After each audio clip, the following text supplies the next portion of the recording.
Welcome to Post-Tsunami, where we talk about life after the Tsunami of Sound, a concert/marching band at Challenge High School. I'm Duke or Duke, and with me is Patricia or Patty. What's up, Patty? How's it going? Hello. It's going. Hi, my name is Patricia or Patty, as you did mention. I'm having a hard time looking at the camera. Oh, it's Um, okay. You don't have to look at the camera.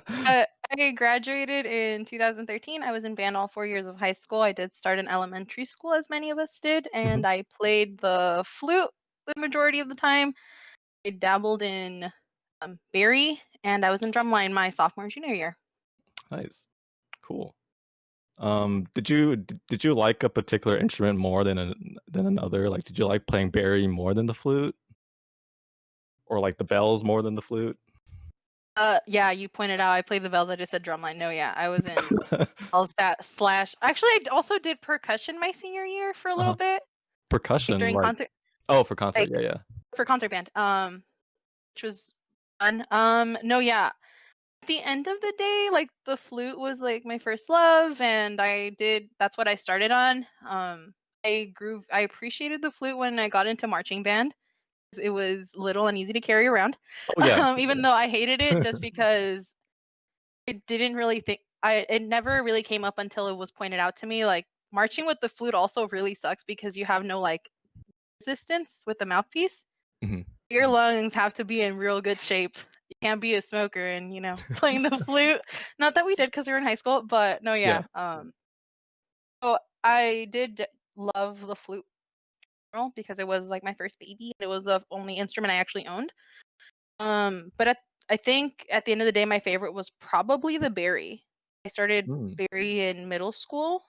When you do that transition into other low brass or anything, I don't know if mhm, all middle schools did that. I know Blackstock did, which is where I went. So I transitioned into tenor in my 7th grade, and then towards the end, I played Barry for end of 7th and into 8th grade. mhm. I played it a little bit during concert season. I played one or two pieces. I think my sophomore and junior year uh, on Barry, and then jazz band I did on Barry too. Which Oh, I also yeah, did jazz jazz band. band. Yeah. Rip, rip jazz Well, band. I mean, it was jazz band, like, we played jazz, but, I feel like we could've, had more formal, like, jazz lessons. I don't know, because it just felt like, "Here's some sheet music, let's play some music," kinda thing. For me, at least. Yeah, I don't know. it was. That was definitely what it was. Yeah. I think it was also just the lack of knowledge on our parts.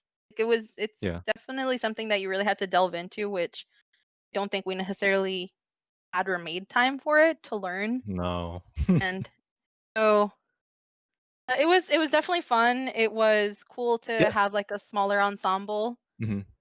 I But agree. yeah, no, it was fun. I liked all Yeah, it was a the lot of the fun. little random band projects or side things that we did, like pep band and stuff.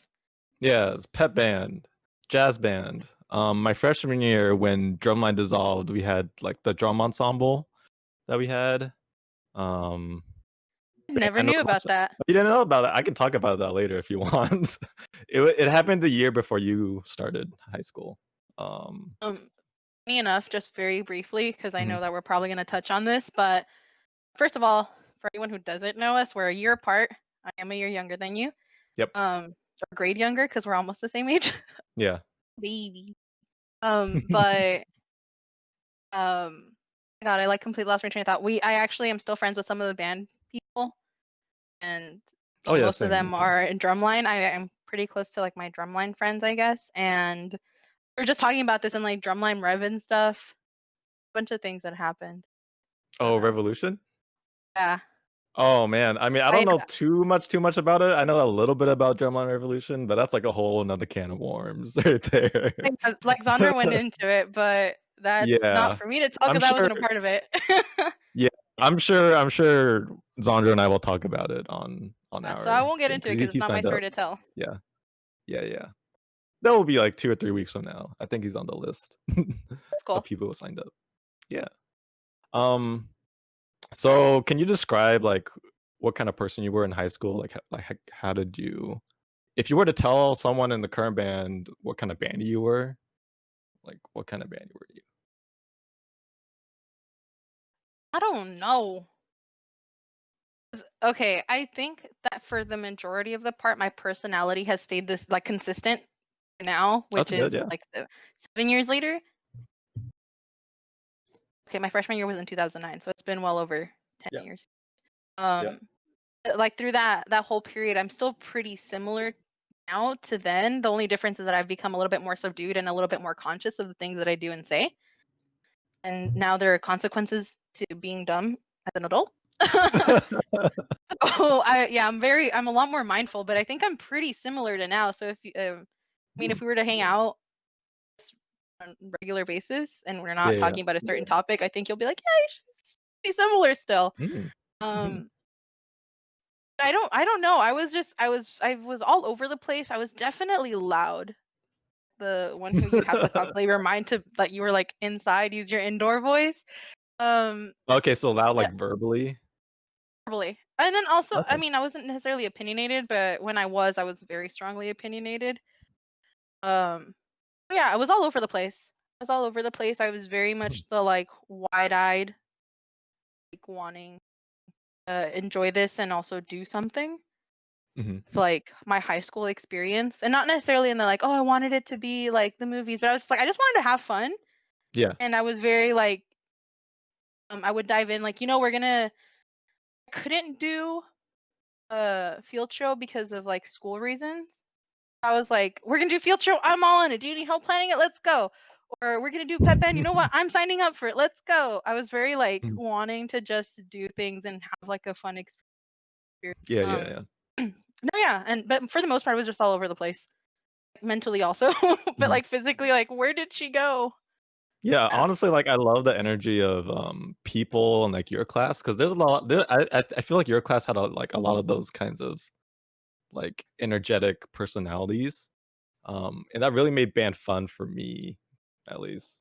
I think a good part had to do with the fact that um, a lot of my class went to Blackstock together. Mhm. Um, then few that didn't join in middle school. They did join in high school, but they still knew us. Like we brought them in Yeah. as friends. Like the person that sticks out in like the most is Alvin.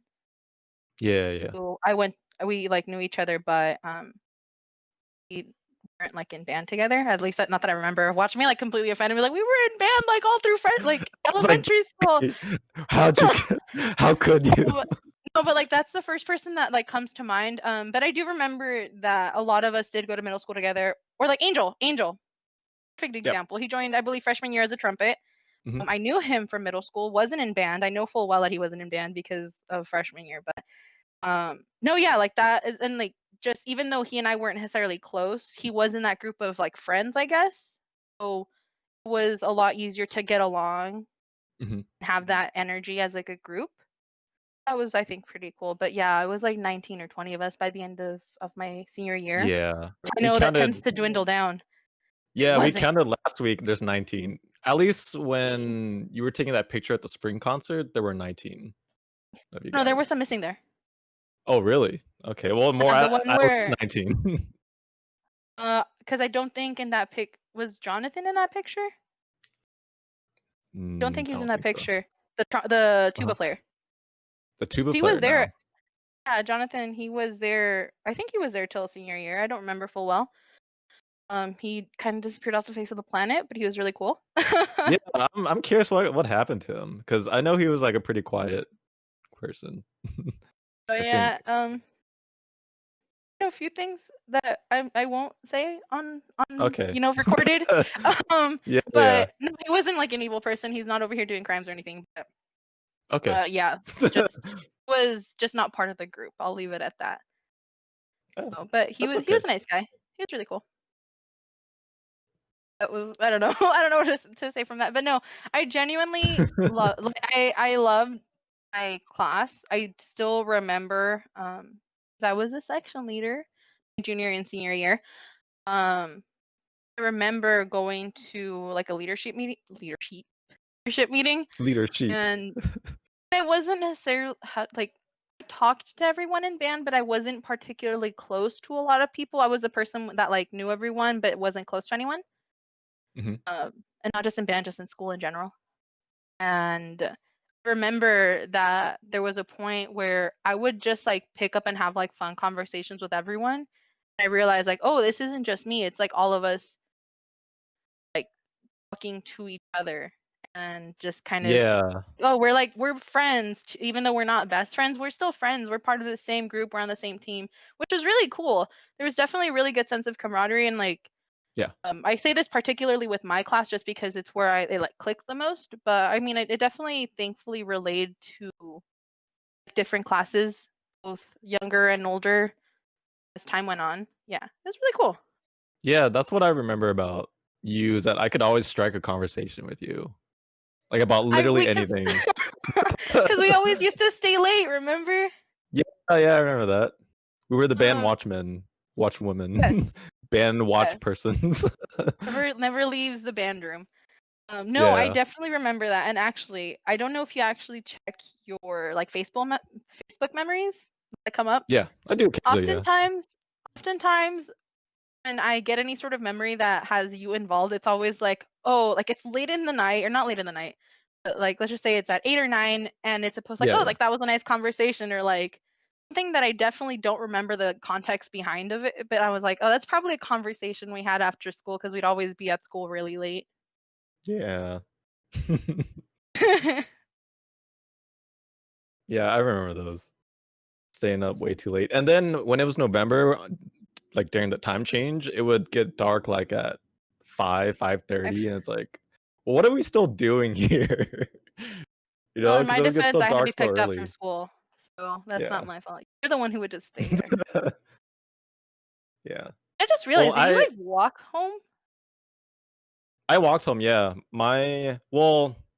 I kinda walked home. I walked to my grandparents' house. So my grandparents, they lived literally across the street from College Estates Park, Okay. or from Oxnard College.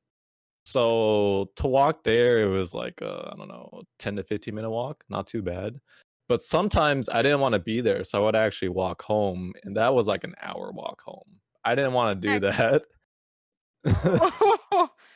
Because the reason I ask is because I'm like, why were you there? Because I had a legitimate reason to be at school so late. Like I had to wait for my mom to Yeah. get off of work and pick me up because Uh-huh. I didn't live particularly close to school. If I walked, it would take me about an hour to get home, if not a little bit more.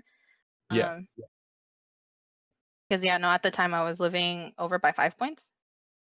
Mhm. Oh, yeah, that's a Just far walk. yeah. So I mean, just That's for reference, like Chan Islands High School to like 5 Points, or like yeah, if anyone wants to really think about it, yeah, I wouldn't want to walk. So I would wait for my mom. Like, why? Why are you at school? Are you okay? Sometimes I would wait for my parents to come home too because they don't get off work until, like, 7 or 8 at night, and, it's just more convenient to just wait for my parents and then drive us home versus, like, going to the grandparents or walking home. Got So it. that's why I was there late, and then also sometimes I was just, like, practicing my trumpet or doing other band-related stuff, um, Being a leader and whatnot, being a leader, taking taking care care of the of the kids, bandies, the kids. Yeah, the that's what children, I because was that's what we were. yeah, that's what I was telling myself, like, if I can take care of 50 teenagers, like, I can do anything. So, like, Then you become a it's parent. You're like, I can't do this. I was basically like, yeah, the band parent, I guess. Well, I'm just like Um, imagine like you have an actual child later, and that's gonna be a whole different mess. And you're gonna be like, I thought I could do this. This is so hard.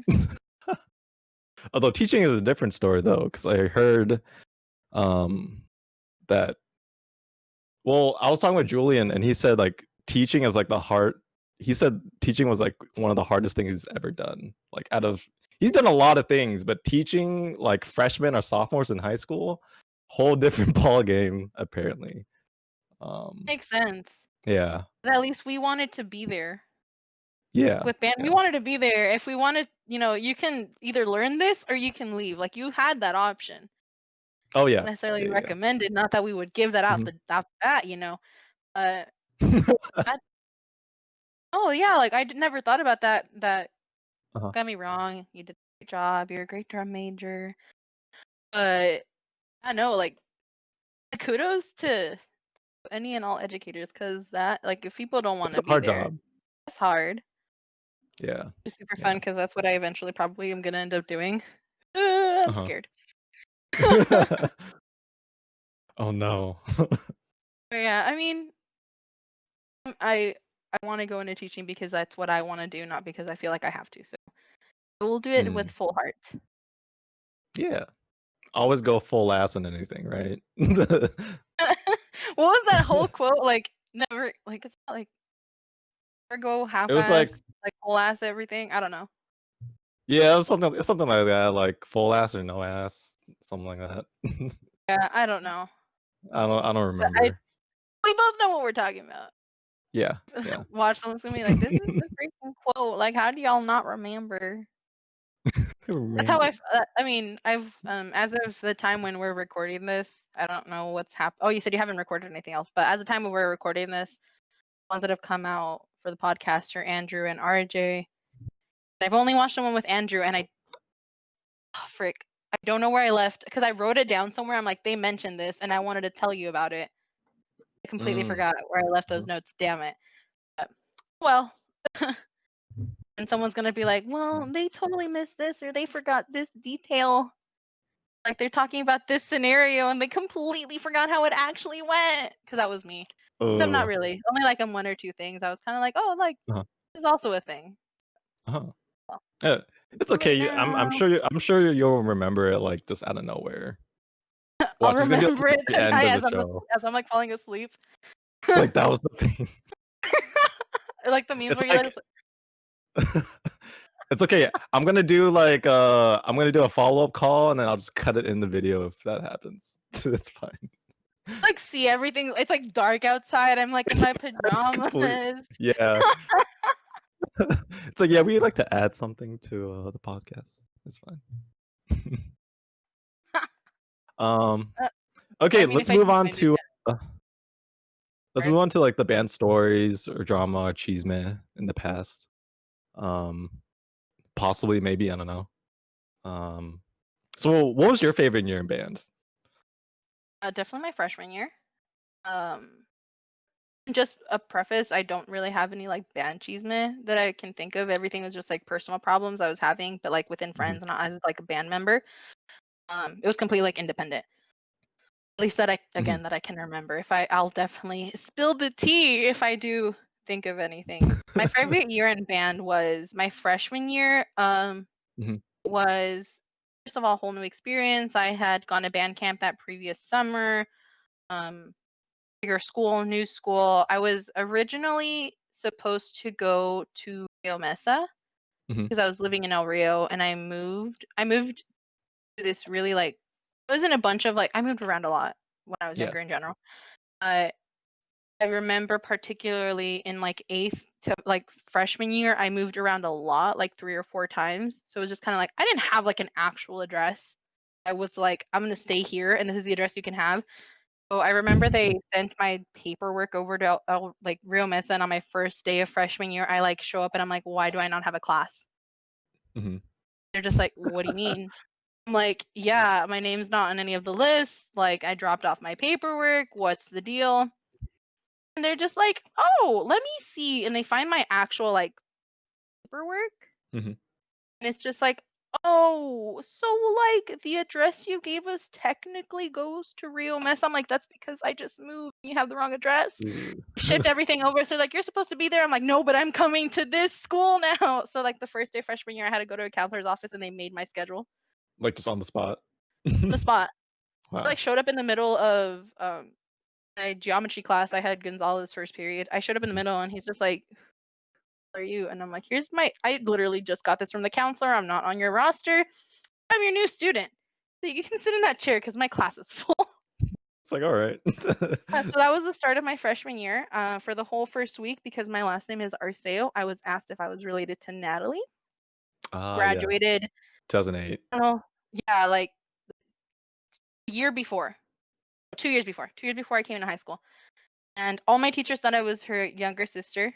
And Yeah. I was there by like third or fourth period. Like, are you really? No, I'm not related to Natalie. And like, I didn't even let them finish the He's like, sentence. nope. Like, are Nope. you sure? Because I've only heard that last name one other time. Well, you know what? The second time I'm not related. And no, yeah, I still remember Sergio, who was a senior my freshman year. Yeah. He Mhm. asked me during lunch.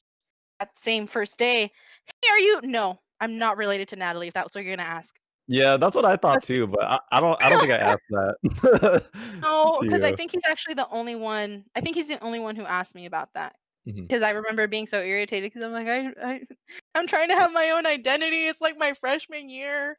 Yeah, it's like, And oh, oof. Yeah, I feel that. no, I yeah, think that was super I think fun. I think she also played flute too, so She did just funny story, we both played the flute and the bari. I mean, Oh. yeah, or I don't know if it was the Interesting. bari, but I do know she played the sax. I'm Mhm. almost sure that she played the bari because I still very vivid I can, like, scroll far back enough in my Twitter. Yeah. But I remember posting it that I was, like, really sweet. I ran into her and we like, "Oh, hey," like, 'cause I met her at band camp. "Oh, hey, like, I know you, like, we went to band camp my freshman year, or the summer before my freshman year. We had met, and she asked me, like, what I was doing that day." I don't remember the exact conversation, I just remember running Mhm. into her at a store, and I told her that I had been playing Barry that for that time frame. Yeah. "Oh, that's dope, like, it takes a real woman to play a Barry." I'm like, "Hell yeah." So that's another reason I love it 'cause it takes a real woman to play the Barry. No, but, like, in all seriousness, like, she was super cool, but I remember that Mm. we both played the sax. Just don't remember which one she Yeah, I don't remember the sax part. I just remember the flute part, but played. She definitely played the flute, that was what she mostly played. mhm. But no, yeah, it was really cool. It's really cool. But to get back to the actual question, my favorite, as I did mention, my favorite year was my freshman year. I just like got on that tangent about going to school. I mean, Mhm. I was supposed to go to Rio Mesa, but I didn't know anyone in that because I went to Blackstock in middle school, or I Right. was in the Wainimi school district, the Wainimi High School district, the Wainimi school Yeah. district, which was in that like south part of Oxnard. I think I don't Yeah, remember yeah, what yeah. elementary schools fall under it. I wasn't on this side of town, than to be having to like, oh, well, now your new address that we have on file, which is not my accurate address anyway, you're gonna have to go to Rio Mesa, so you have to go to this new school in a new area with new people. And I'm like, I literally just spent my entire like junior high into high school. Like I know these people. I literally just finished band camp with these people. Like I know everything. So yeah, I had gone to like orientation Mhm. at Channel Islands. So I was like, no, like please, for the love of God, I'm not gonna go to Rio Mesa. Please Um, keep me here. Don't Come take me here. away. But yeah, it was really bad. It was really bad. It was so annoying, and like, I'll talk about it in a second, but that was just so frustrating. Um, but it was really cool to have gone through band camp before school started and getting to know people, making friends, getting closer bonds to the friends that I had already made prior to that. Um, really feeling like I had something that I can like not necessarily latch onto because that sounds like I was using band as like a security blanket. It was really something that like, okay, it was a it was like a comfort zone. I can like I'm gonna branch out like slowly at my own comfort, but like I'm still Mhm. here where this feels normal and this feels okay. So it really allowed me the freedom to know that I had something to like go back to that like, okay, if that doesn't work out, I still have this that I'm a part of that I like. So I did a bunch of clubs my freshman year. Some of them that literally like didn't exist after my freshman year. Academica, Wait, which I wait, only wait, like did what? Oh, yeah. like Academica, drama. Think of anything else right now? Speech. I You forget did what else, mock but drama there's too, like right? I did, but I had to because of grade reasons. I had to literally drop out of everything except for band because I was in a band class. So there was nothing that can be Mm. done about it because I did not tell my mom that she can go talk to a counselor and have that changed because I was not about to do that. Mm. So, but yeah, if it weren't for that, I literally would have not even done band, but it was just for like Yeah. grades and stuff. Because I was too busy on living my life freshman year. It's It was okay. so much Grades don't fun. matter. Grades don't matter, like, honestly. Now As they long as don't, you like, get literally. by, like, that's what Graduated. matters. Yeah. I have a high school degree. I don't have a GED. I have a high school Yeah. diploma. I mean, Yeah. did it, y'all. That's true. Well, I guess it depends on what you do, but ultimately, like, grades don't matter. We'll get into that in a bit. Yeah. But yeah, grades, like, as of right now in this point of my life, it really Yeah. No, but it was really cool to have all of that, and particularly, I remembered what I was gonna say about Andrew. Uh-huh. One of the things, Uh-huh. because it was a couple. I like sports. I like watching sports. I don't play them, but I like watching them. But I Oh. love Mhm. football. I actually love football. I do keep up with it. And see stats and like who might actually win the Super Bowl this year. Like I do genuinely like football. So I was one of the people who like one of the band people who would actually want like pay attention to the game, which was really Oh, cool because hell yeah, yeah. I got the ability to go not only for free but to hang out with my friends and like we got to um say the Star Spangled Banner and all of that. Uh-huh, It was make really it was noise. yeah, it was really fun. I got to just be like at a football game, be loud, support my team, watch us fail all the time. Yeah. It was that was a definite highlight of my senior year, my freshman year. Well, all 4 Mhm. years, but in particular my freshman year because that was when I was first introduced to it. Yeah. And for whatever reason, remember this didn't apply sophomore, junior, or senior year. It was only my freshman year. We would get the games really late. Like I don't know if we started Mhm. the games later or something Think we started, or like, what at the 7-ish. It was always, like, at thing is. 7. I remember that I'd always end up getting home like almost at midnight. I'd probably like go get food Mm. after or Yeah, like yeah, yeah. just hang out for a little bit. I remember that like my sophomore, junior, and senior year, by the time that I'd get home, it's like it's 30. It was like it started getting earlier and earlier progressively. But I remember my freshman year was like I'm out late. I was again hanging out with my friends or like because at the corner of that intersection where CI was, like there's Jack in the Mhm, Box, and we like go to Jack in the Box after. I don't know. It mhm. was just was a new experience. I was also never really allowed to like go out with friends in middle school. And I guess Yeah, when I got into high school, my mom's like, okay, you're grown enough to like hang out with your friends. So true. that was also like was let off the leash a little bit, which was really fun. So it was just this whole new thing. Yeah, and then also Yeah. I feel like a lot of parents felt really safe, like, having band kids go to these band events and staying late because you're part of this organization, and it's for the most part, like, fairly safe too. It's And not it's like you're school related. around.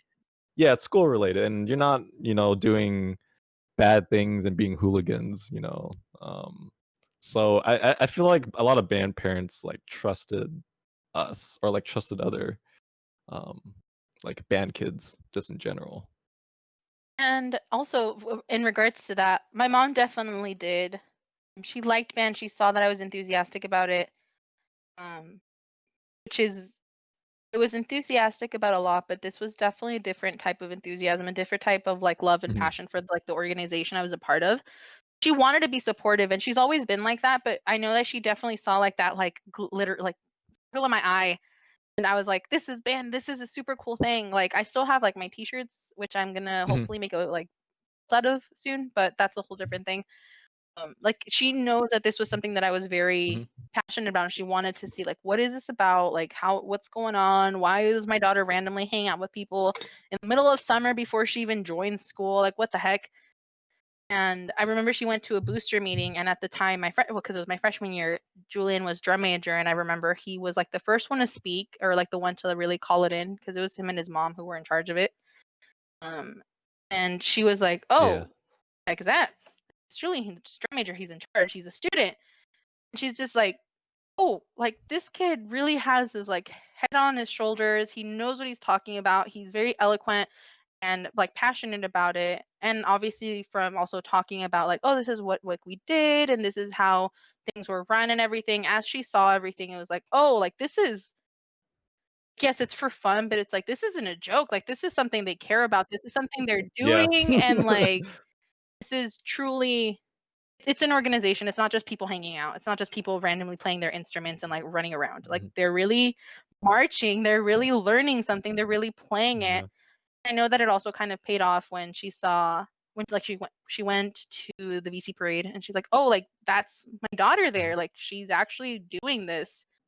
Which was really really mhm, cool. It's like so much happened. So introduction like having my freshman year be what it was definitely a complete highlight for mhm. going back to the original question. But yeah, no, freshman year and all Yeah, that is yeah, involved, that was definitely it. That was the one.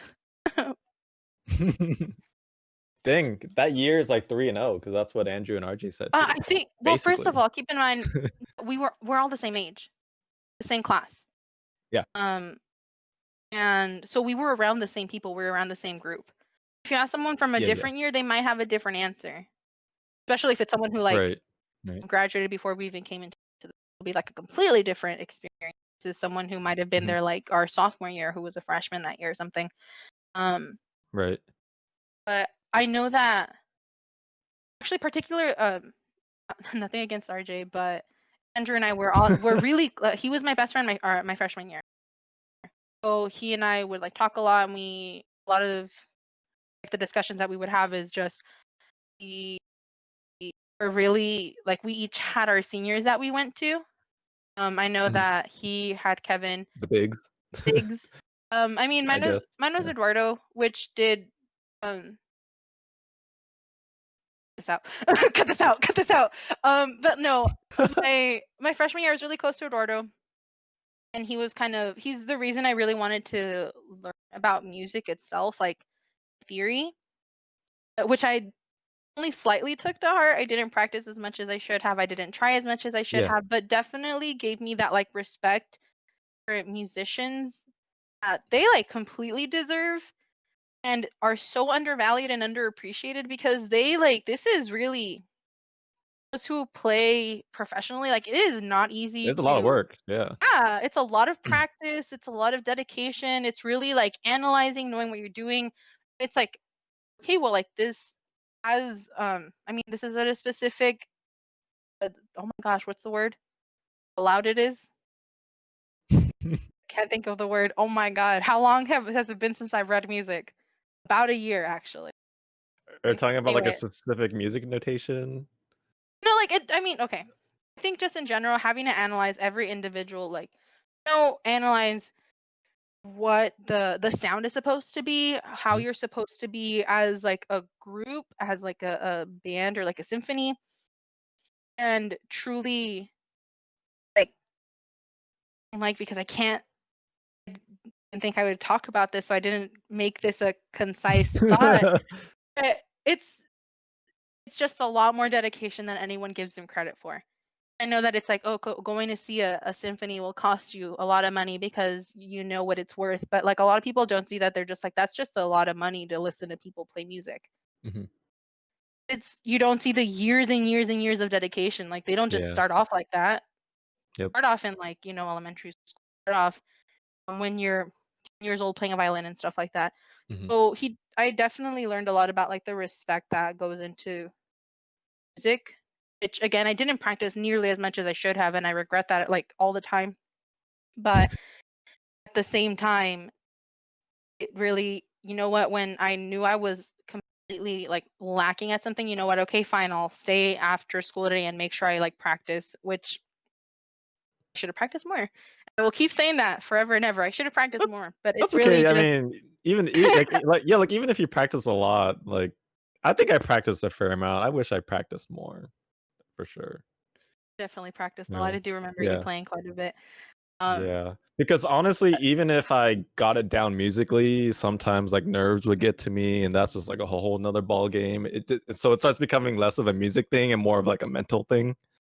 yeah, Um and it's physical. Like it's definitely physical yeah. too. Like Yeah. I mean, I mentioned this a little bit ago with marching with the flute, and I didn't think Mhm. about it until Vince brought it up actually, who was another senior my freshman year, wonderful person. Um, I remember because he started off on the flute or piccolo. I forget. I just know he played both. Yeah.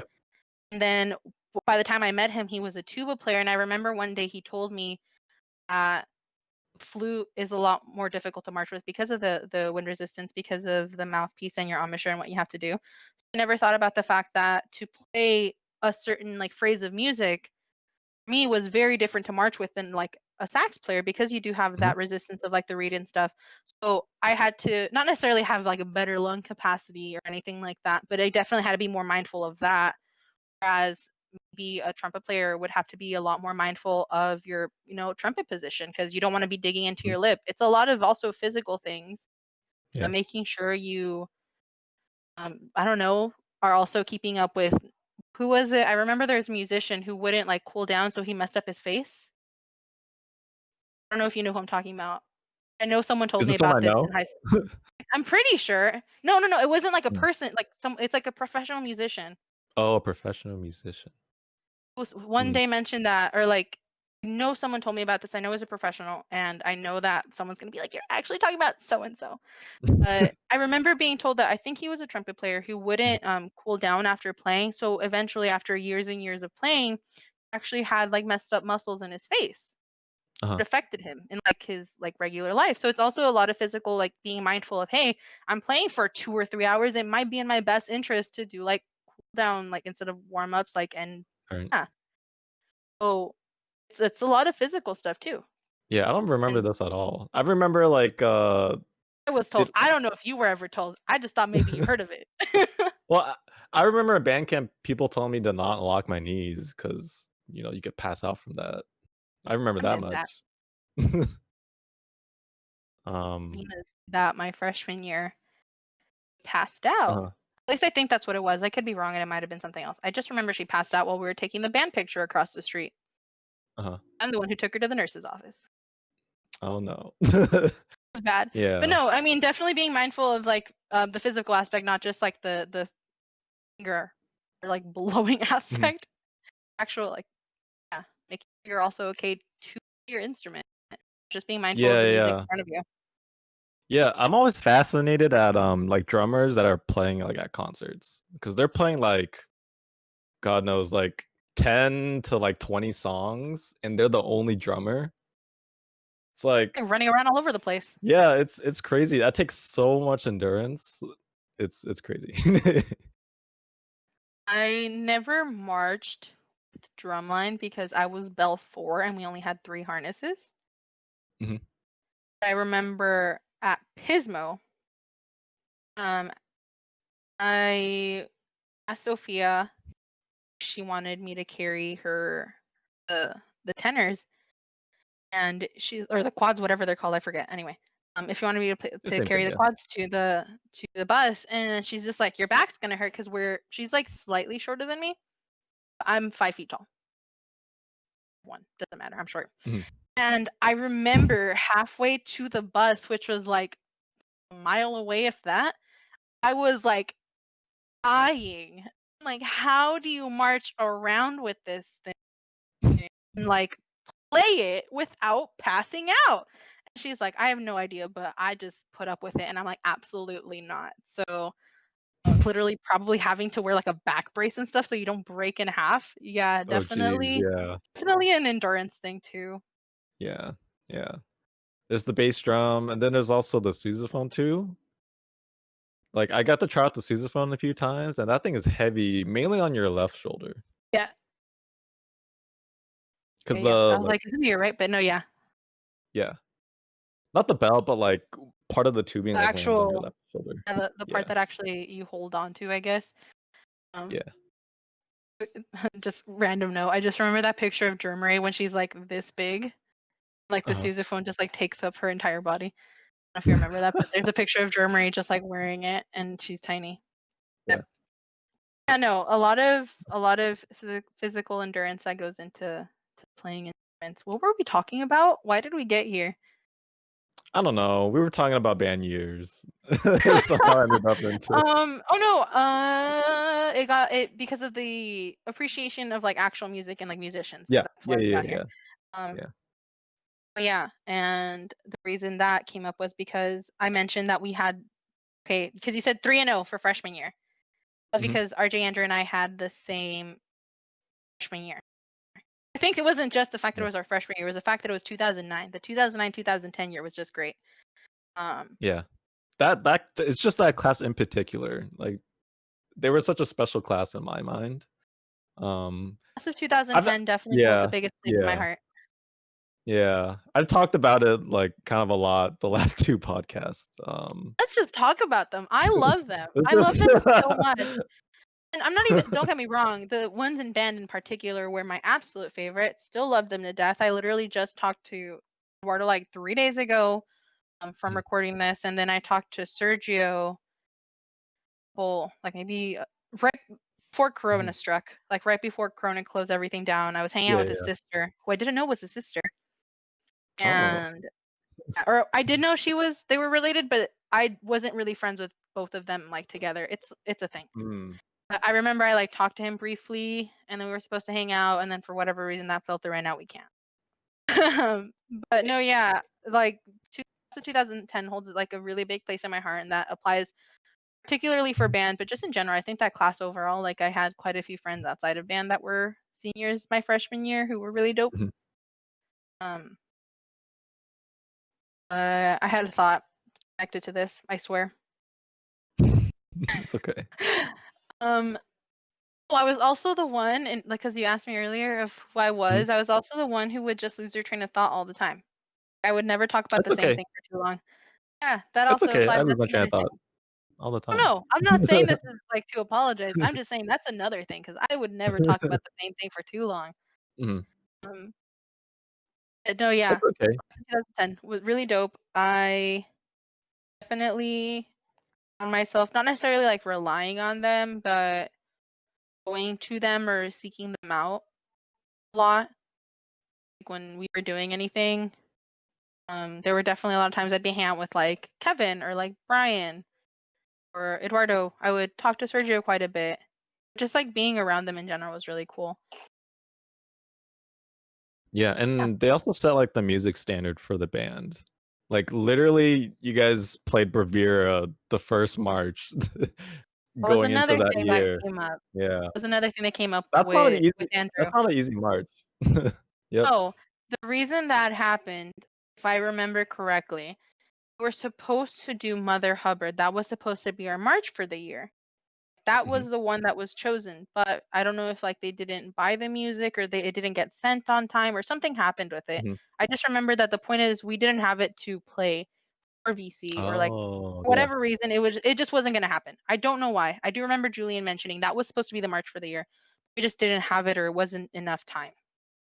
They chose Oh, interesting. Bravura thinking is it's a like oh like fine, you know what, we're just going to do this one instead. I think it might have been like these were the two finalists and then Mother Hubbard was number 1, but then for whatever reason we're like okay, we're just going to do Bravura for VC. I'm sure Uh-huh. that if and when you do talk to him, he'll be able to better explain if he remembers cuz that Oh, was forever okay. ago. I don't remember this at all. Yeah, but Interesting. that was supposed to actually be our march my freshman year, Hmm, and we ended up playing Bravura for whatever reason, some mishap yeah, happened. And interesting. I love that. Um, again, I mentioned that I watched the podcast with Andrew, and he mentioned that he like plays it quite a bit. I don't play flute very often. My flute broke, so I can't play it unless I get Oh, it no. fixed. Uh, Yeah, hopefully it's on half. I think it's just leaky leaky pads or whatever.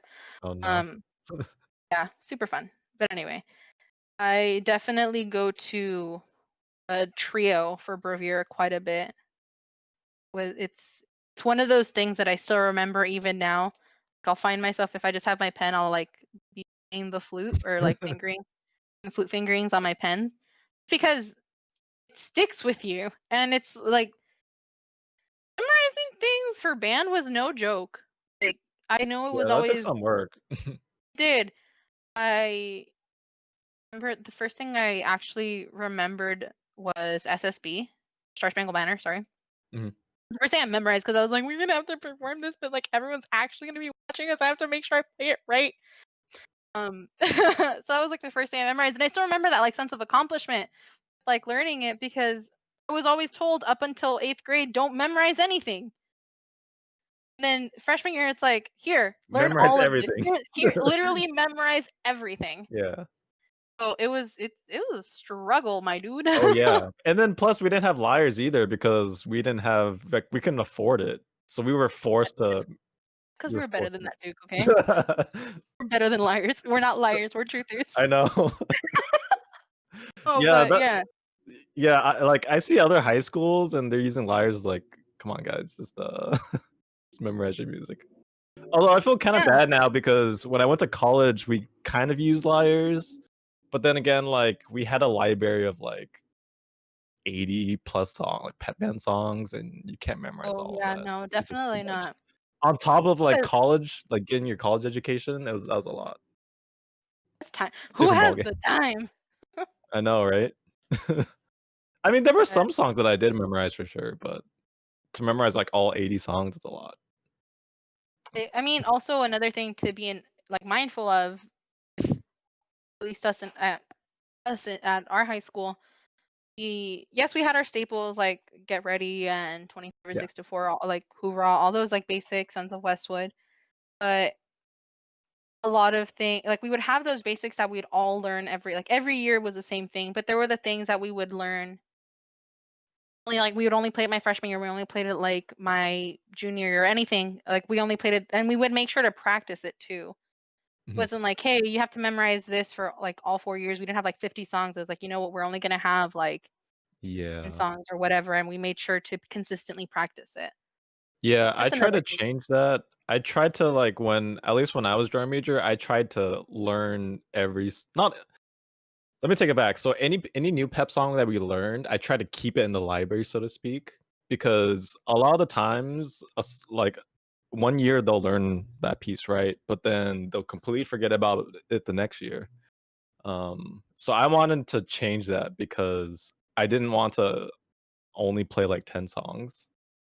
I wanted to have like a massive set list where like if we had to play for like 2 hours for some reason, like we could do it. Makes sense, but I think also more so what I meant is we would have the 100 songs, but we would only make sure to play the ones that we've been practicing and not try to throw Yeah. anyone off. Like it was never an intentional thing. You know what? Right. Like we're gonna play the song that you don't know. Why would we do that? We wouldn't. Although there were definitely those occasional ones where it's like I think that like there's a solid group of people who know this song. We'll play it. If you don't know how to play it, sorry, just this one time. But still, we were even though we had the hundreds of songs, you know what? We haven't practiced this one in a while. We might pocket it and we'll practice it so we can do it next week. We can do it for the Yeah. next event, or we can. That was Mhm. also something we did. Mhm. That's another reason we didn't need liars.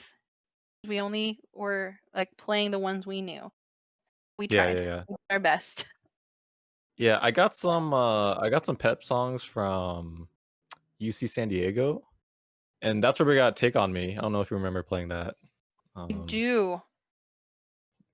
I think we played that my senior year, your junior year, something like that.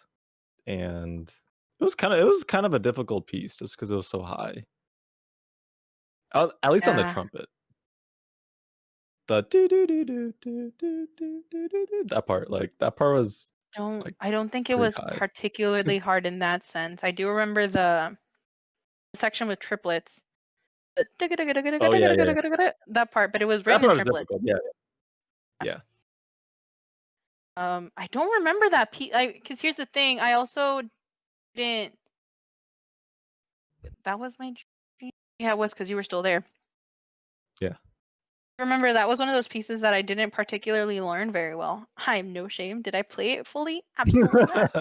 Definitely didn't memorize that one. Although I was pretty good about memorizing a lot of our Mhm. music, but there were a few things that I just like, nah, sorry. And throwing in the It's towel a on this one. I think that was yeah. one of the few. It's okay. We had a lot of people, so Had a big I'm flute section. yeah, yeah, yeah. Didn't need me. I'm fine. It was fun. I sat that one out. Yeah. How many were there? There were like, I don't know, like 6 to You know, 8? at one point, I think we did were enough to have 3 flute parts. Enough flutes to cover. Like I know for Phantom, we had flute 1, 2, and 1, 2, and 3? Yeah, because usually flute music, there's just the first and second part, right? 3. If that. Usually, it's just one flute part, maybe 2. But I remember Mm, there was a mhm. point where I think it was Phantom. There might have been a couple of pieces. I think that my senior year did have a couple of pieces that had 3 flute parts, but I didn't really play flute for concert band. So Right, I yeah, don't yeah. remember fully right now. But we definitely had I think there was a point where it's like 10. Might have been a point. It never went past that. I know that it was Mhm. big for a flute section, but it was never like a huge section, if that makes sense. Yeah. I remember the sax is getting really, like, huge. I love the saxes. Yeah.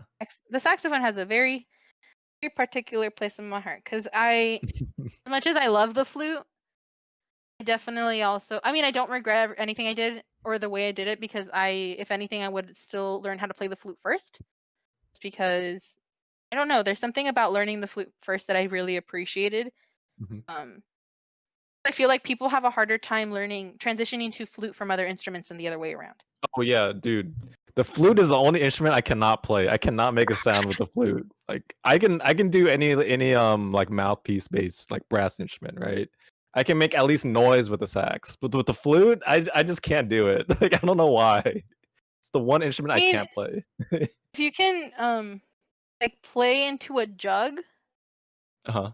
you know, like blow Yeah, into a yeah, yeah. jug and like make that sound. If you can do that, you can play the flute. That's like the same concept. Mhm. That's what people are like, how do I get the air into the mouthpiece? Like that. It's really not that hard, fam. You're making it too it's a mind game, Duke. No, I mean, I don't have a flute around to try it again. So I mean, it's fine. You'll find one eventually. yeah. No, yeah, that I definitely love the Saxes, and they were a big section. Mhm. They took about the whole second row at one Yeah, point. yeah, yeah, yeah. Well, that was also the trumpets too, so everyone learned how to play the trumpet. Yeah. For some people, it was like the launching point into like other instruments, which is fine. Yeah, Um, because I knew there were like a lot of strong trumpet players to, keep the trumpet section going. So I wasn't too worried. Um, about like the trumpet section dying or whatever. I'm just never worried yeah, about the definitely trumpet not. section dying. Especially because I feel like obviously it doesn't apply with all instruments, but if there was ever a point where you Mhm. know what, like I still remember one day, you asked me if I could play the Barry at Blackstock for the like uh Visitations? visitation. What is it called when Yeah. they're like signing up for schools? Registration night, but they would have it at the middle school. Yeah. That Oh, that's was it weird. was yeah. I remember it was like we Well, were I mean, gonna go it to makes Blackstock sense, that night. Yeah. Uh, you ended up saying because at the time you were taking over for Julian my freshman year. I remember that vividly. It was freshman year, and you knew I could play the Barry. Taking over for Julian because he was doing mock trial. That's when competitions were, Mhm. so he just wasn't going to be available that night. And then Eduardo, who was the Barry player at the time, he wasn't going to be there because he was doing honor band. At least I think that's what it was. Mm, Or mhm. I know that he wasn't available either. And I remember you came up to me at lunchtime and you're like, "Can you play the Barry?" I'm like, "Yeah, why?" And you're like, "No, like, can you Why? play it tonight?" I'm like, "What do you mean can I play it tonight?" Yeah, like Eduardo's not gonna be able to make it. So yeah, I remember you just randomly Yeah. told me to play it, so I tried memorizing it and I thought to myself, thankfully I knew how to play it, but if that Mhm. were not the case, I mean you would probably be able to ask like an alto player like, "Yo, can I pull you? Can you Mhm. figure out how to play the Barry in a couple of hours?" And they would obviously it Alright, wouldn't RJ, be a good good luck. situation. Rip. Just but I mean obviously it wouldn't be like an easy or fun situation. It wouldn't sound as best as it could, but also I think we would also probably be mindful of like, "Yo, pull through for the band. Can you do this?" Because Barry's also in the same key as an alto. Mhm. So I'm like, "Oh, can I borrow you for a second?" Yeah, are the fingers That's the same also too? all saxes, like G is the same on all Mhm. saxes. You're gonna play your Mhm. first three fingers. Three, three. I think I haven't played the sax in years. I haven't played a sax since like my junior year of high school. I think that's or junior senior year. So that one I haven't Been a touched in while. actual years. Yeah. It's been a while. Um, but the key changes. So Mhm. the alto and Barry are both um whatever key they're in the same one. And I know that a tenor is And B flat. B flat, yeah. Yeah. So that's one thing. It's just that the Barry is much bigger than the alto. Oh, yeah. Yeah, yeah, for sure. Technically speaking, you'd be able to have them hop over. Mhm. I know I'm probably making some like some of the like the Yeah, alumni mad, like, someone "What the frick are yeah, you talking there's about?" there's gonna be some In people that theory. would wanna strangle us, right now. I'm not talking about professionally or anything. Obviously, that's a whole different beast. But again, Yeah. like we were trying to make do for high school, my dude. So Yeah. no, yeah, and again, I mean, just specifically talking about you were saying you weren't concerned about like the trumpet section dying down or dying off. Yeah, they had a good members, but if for whatever reason did begin dying off, you know what? Maybe let's tell someone to learn it Hmm. and try and do our best. That's one of the reasons I played percussion my senior Yeah. year, and the fact that I just wanted. Yeah, that's what I liked about members of our band. Like we were willing to switch off depending on what the band needs, and it's not on what we wanted to play. You know, like if someone needs to play snare for whatever reason, they could do it. Even if they didn't want to, they were willing to switch off for the sake of the band, for the greater good. I remember my freshman year. I don't know if this was intentional or not, but Julian played the French horn.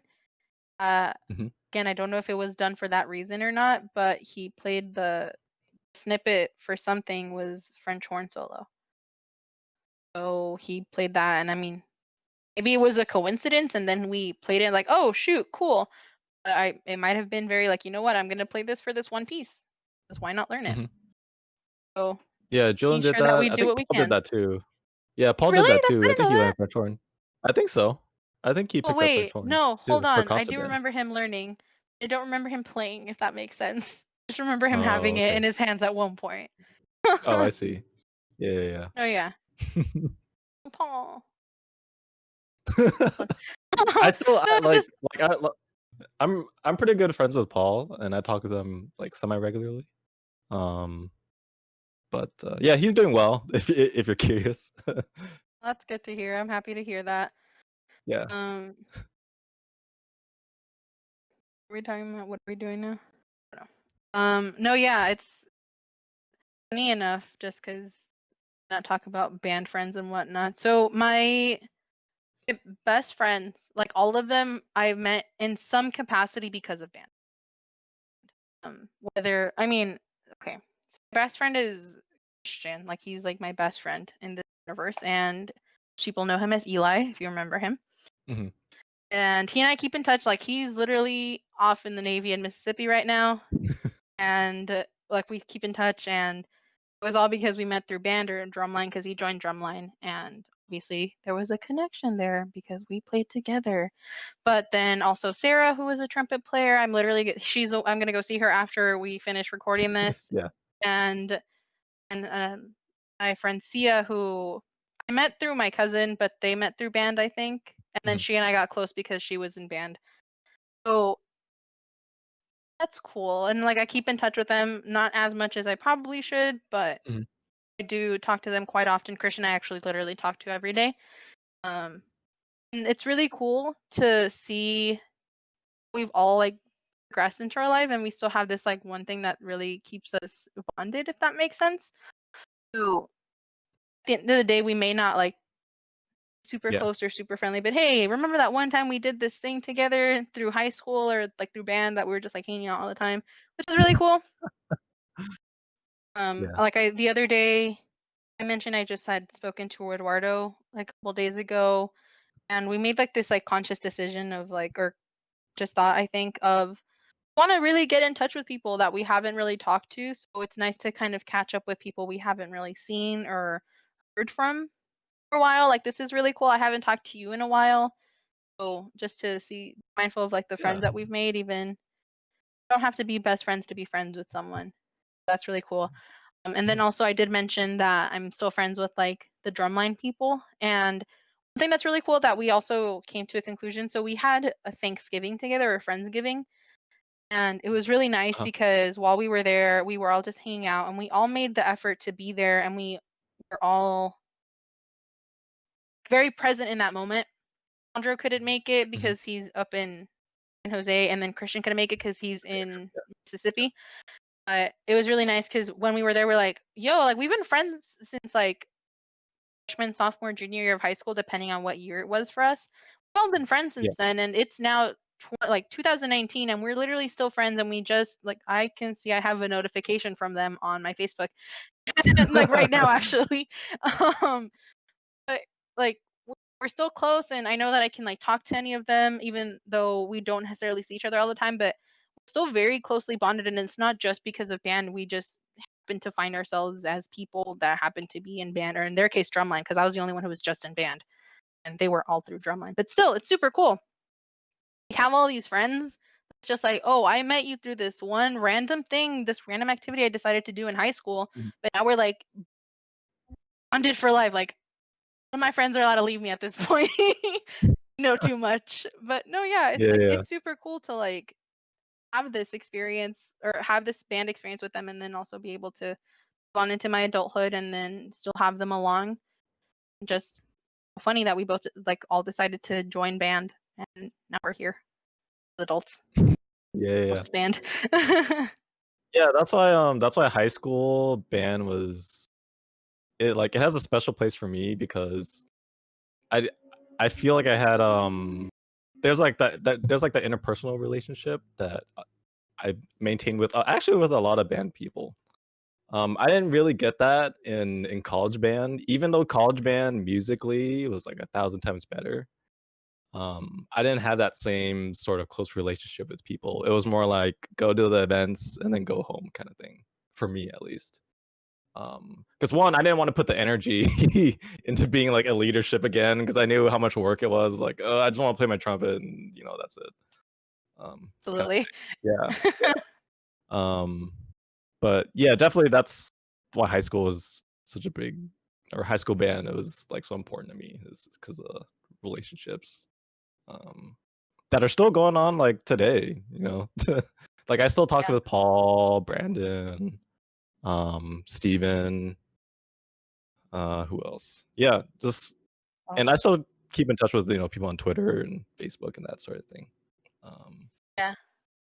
but yeah, So like, I mean, I don't really keep up with anyone you just mentioned. I kind of briefly I have like Brandon on social media, and every once in a while like a random little chat, something. Just had someone in mind. Alex, the trombone player, Alex. He and I like he we rarely talk, but he's one of those people that whenever we do talk or whenever anything does come up that we see each other, there's definitely like a very special bond. Like you share those very um minor moments. They're very small, but they're yeah, incredibly impactful. yeah, And yeah, that's definitely something that I had like with him, which is really nice. And like I have a couple of people that I shared those kinds of moments with in band, and I know that I'm gonna end up remembering later on, not right now. But it's nice to have these moments and have these memories, yeah. not only for like for personal reasons and like having friends and stuff and creating those bonds, but also for yourself. Like I know I've heard Mhm. people, adults who like gone on and become much older than I am now, Yeah, they'll mention things like, you go through life really just with an empty box and collecting these memories into that box. And by the time you're older, you have this super nice box full of really meaningful things. And a lot of those things I know come from band. Like I have, yeah. you should have probably looked at this before we got onto this. But I have this journal that I would like write in, like ferociously write in. Like I would write all the time, and it's the first journal I ever finished. I have another one that I started that I stopped writing in after high school. And I also have very tiny prints. It was a lot of writing. Oh. It's very dense. Uh-huh. So it's like a lot of these memories from just band and like the things that would happen in band and like those little things that I know I've gone back to and like I'll cry like thinking like wow, like this is really good, and like all these things really did happen, and it's just from the fact that I chose to go to band camp that one summer in Mhm. 2009, which is, I don't know, Yeah, definitely special. I would have never went to band camp if my sister didn't drag me to band camp, going into high school. And It was Taylor Morales who Mhm. told me to go to band camp. She's the one who gave me the information because I otherwise would not have known.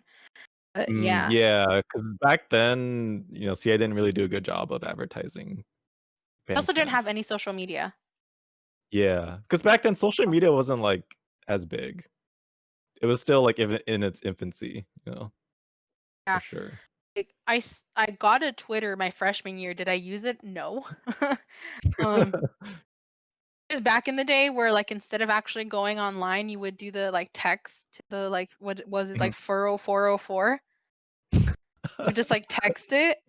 You would Yeah, have yeah. your tweet on your profile instead of like going on like internet or like whatever internet browser you have on your phone and Mhm. actually like logging in or an app.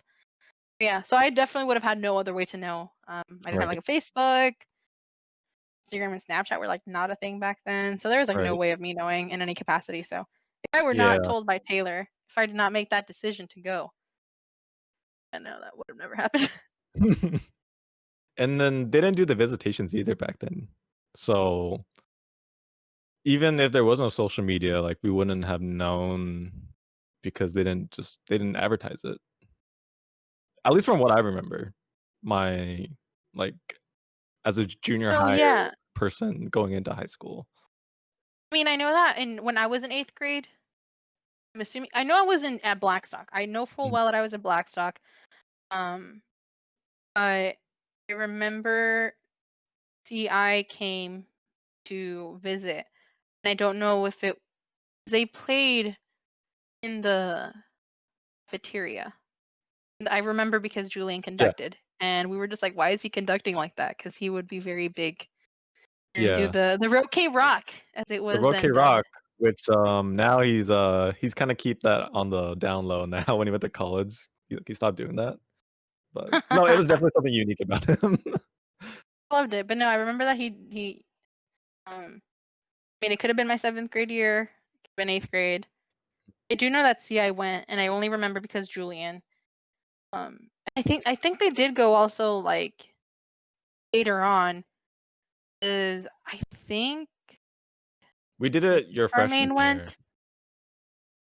Oh, but I remember being spoken to, and I think is I remember Charmaine going, which I know she was only in her freshman year because she was also in drill, but Yeah, that's a whole other thing. yeah, yeah. But I don't know.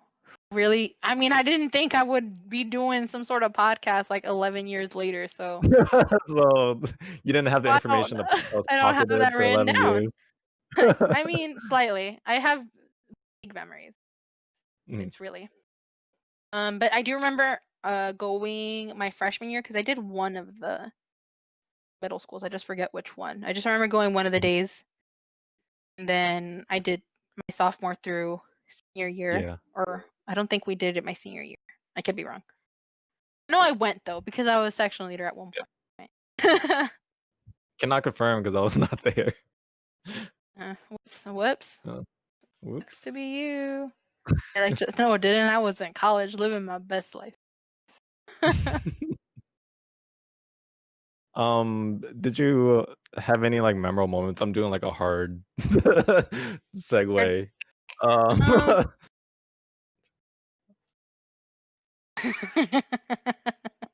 No, okay. I know I have a lot, and I can go on and on about so many things. oh, no, please, First one, let's first one, I let's no, go. like I could literally just have like a whole 4 hours just talking about this. The first thing that I can think of was the most heartbreaking moment of my life was my senior year. We did UCLA Band Day, and we were gonna go on a Saturday. So I told myself instead of leaving my uniform at home because I had it at home, obviously. I'm gonna take it to school on Friday and leave it in the band room so that I can just have it ready for the next day. I don't have to worry about it because we were gonna be leaving at like we had to be at school at like 5 in the morning. I wasn't Oh, gonna be like doing my idiot check at like 4 a.m. when I'm over here with like idiot check. boogers and stuff. Yeah, Whoever dubbed it the idiot check, I still use that to this day. it I'll was tell my friends Eduardo. now. It was I'm not Eduardo. surprised. I'm not surprised by any means that it was Eduardo. But I to this Yeah. day, like if I'm doing anything like at work or with my friends, like do your idiot check. What the hell is that? Okay, make a list of everything you need and do your idiot check so that you don't Mhm. look like an idiot later and you Yeah. forget something. But I still do Yeah. that to this day. Oh, Yeah, thank you, for the people Eduardo, that for dubbing that. yeah, for the people that don't know what the idiot check is, it's, you take all the things that you need, and it's all these things that are pretty much, like, trivial, but on the day of, like, someone's gonna forget something, like, it always A happens, like, mouthpiece. oh, a mouthpiece, like I did, like, valve oil, your uniform, I don't know, something, like, super trivial, right? Um, Yeah. so we dubbed it the idiot check because when you forget those things, you're an idiot for for missing that thing. Um, Yeah, so I remember telling myself I'm not trying to do an idiot check, so I always had my flute obviously in the band room. So like that was a no-brainer. I wasn't gonna have it at home for whatever reason. So I told myself just take your uniform and yeah, like leave it in the band room. So I like took it to school, everything was fine. And then the next day when I got to school, I realized I forgot to take it out of one of my classes. It was locked in a classroom. I left it in like uh-huh. class. So I had taken it to school, but I had forgot to actually take it to every class period and I never left it in the band room. So I didn't get to do UCLA Band Day. I went on the field trip, but I didn't get to play. Well, oh, that sucks. Were you like the water person, just carrying like everyone's stuff? Yes and no. Most people just left everything on the bus, thankfully, but I was like, I'm here if you Mhm. need anything. Yeah, yeah, Also, yeah. thinking about UCLA Band Day, if anyone has ever seen my flute, or if they ever do see my flute, no, it's mine because it has this random black mark on the mouthpiece. What happened? Mhm. So I put on like a chapstick at UCLA Band Day, and we were just chilling in the bleachers, and I just had my flute, and for whatever reason, I decided to play it, and I burned my lip. My mouthpiece was It facing was the that sun. hot?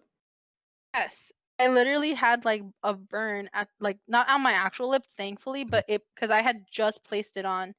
Yeah. I like at the very bottom of my lip, I had like yeah, like it was red for like a solid couple weeks. I just had like this red line on the Oh, bottom half of shoot. my lip.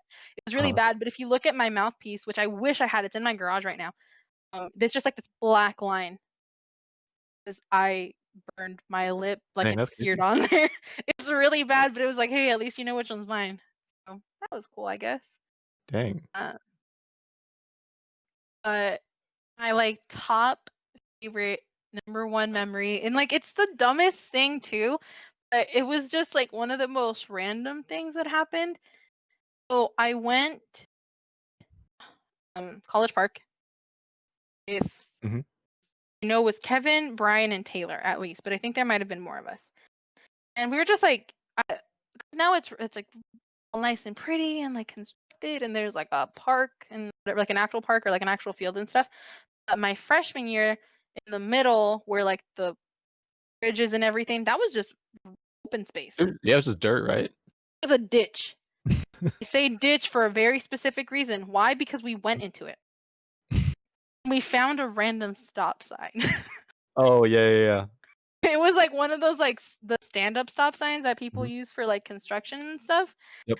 So we just found it and we're like, "Dude, let's take it." And then That's in the Kevin band room, being right? not I'm anymore, Oh, okay. but it was for the longest time. Yeah. Or not the longest time, but we'll get into that when I finish. And Kevin being the adult that he was, he's like, no, let's leave it there. If it's still here by Friday, we can get it then. I was like, So "That this is like doesn't sound like Kevin at all." Oh, wait, oh, wait, never mind. no, so like this was on like a Monday or Tuesday, so he's like until Friday. It was the thing is it was there like random dead trees and stuff. So we're like, no Mhm, one's looking for this. It's like, no, like you never know. We'll just leave it there. What we did, because we were being mature and thoughtful, is we covered it up with dead trees still, like mhm, branches randomly and leaves that we found. So we covered it up so it was still noticeable if you were looking for it, mhm. but it wasn't visible if you weren't looking for it. So if someone Right. had left it there, they're like, okay, we're gonna actually have to take it now. They would have Yeah. been like, okay, there it is. So we ended up going back. Mhm, At this point, I was like, you know what? Let's wait till it's later so that um no one sees us. And it's not like we waited till it was like pitch black, but we're like, what are we gonna do with this? We're just like, mhm, we'll figure it out. We'll put it in the band room. We'll hide it somewhere. And we ended up taking it. It was like 6 in the afternoon, so it was like pretty much dusk at this point. And put it so when you go to the band room, it's like it's the middle thing, and then on the two sides, and we put it on the top of that middle thing. Oh, okay, yeah, yeah. You couldn't see it there, but that's where it was. And I remember it was like this random like secret we just had. Like we took that stop sign, which I don't even know if they even remember at this point or if it's as funny to them as it was to me. But it was just like the dumbest, most random thing. Like, why would we take that stop sign? I don't know, What 'cause good we're did it do us? because we're teenagers. It's fine. And like it's one of those stories of like, what's something dumb you did in high school? Like I took a stop sign now with like my new friends that didn't know me in high school. But yeah, Yeah. no. And I remember that we had to clean up the band room. And so like we had to take everything from on top of all of the lockers and everything Yeah. in that middle section. So like we took everything. We like took off the trophies that were outside in the like band room itself. So everything was just taken off and like being put away. Mhm. And I'm just like, oh my god, are we gonna get in trouble for this? Because like this is technically like illegal. Are we like, did we steal something? What's the deal? So yeah, I know that they ended up noticing it, and I don't know at this point if it's been thrown away or not. But I do know that it was definitely discovered and removed from the band room. Because what use did the band do for Mhm. that thing? Yeah. It's such a dumb, but like that's my absolute favorite memory of like band and like random shenanigans. Yeah, yeah, They're yeah. not actually like playing related. Yeah. Yeah. Yeah. I My senior year remember though. that. Senior year though, we were messing around before the St. Patrick's Day parade, and I had one of those like the wires, like it's oh my god, what are they called? Like the plastic, just like clovers on them, so we can like put them around Mhm. like the drums or like wires and stuff. Yeah. I don't know if you know, like it's like the wire, like really like cheap, like dollar store like wire that has like the like plastic ones. And for some reason, I decided to put one on my forehead, and I completely forgot that it was there until after the parade. And someone's like, "Do you put that on for the parade?" And I'm like, "What are you talking about? That thing on your forehead?" And I'm just like, "Oh my god!" So I have a picture of me. Like I think it was actually Facebook, that like header picture on your profile. Mhm. But yeah, it's just a random picture of me with like a plastic clover on my forehead, which was really Oh, like embarrassing in hindsight. But at the moment, I was just kind of like, yeah, whatever.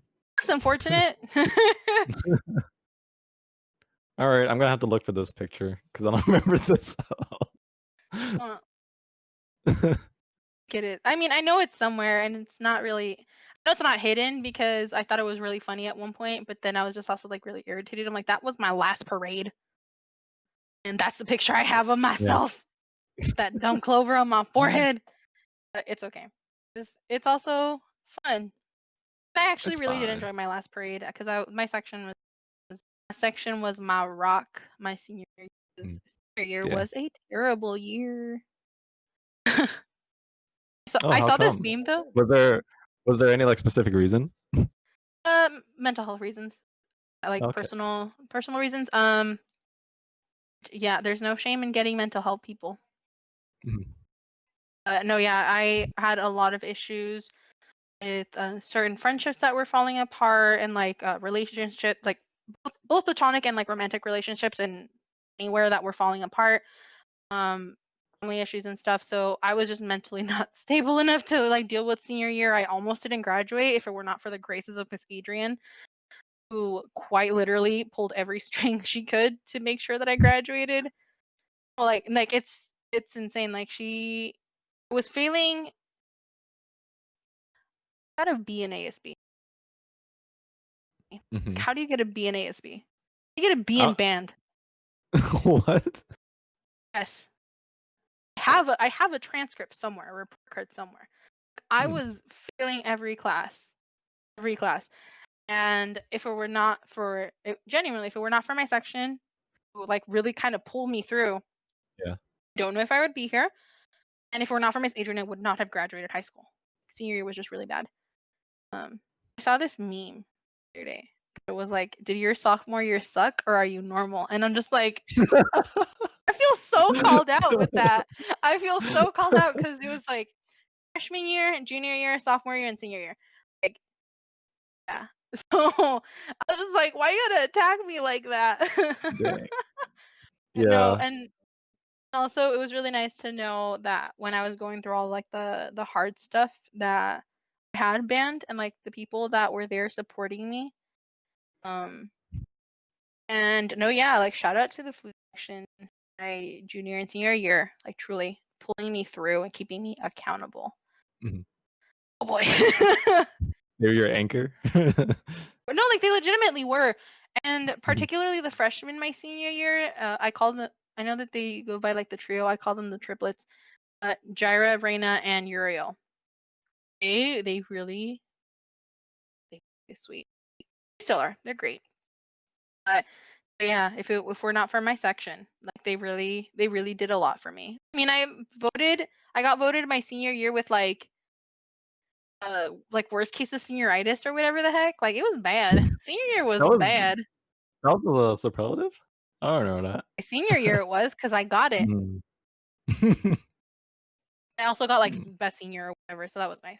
Hell yeah. Can't complain. I mean, Yeah. it's a give and a take. You win some, you lose some.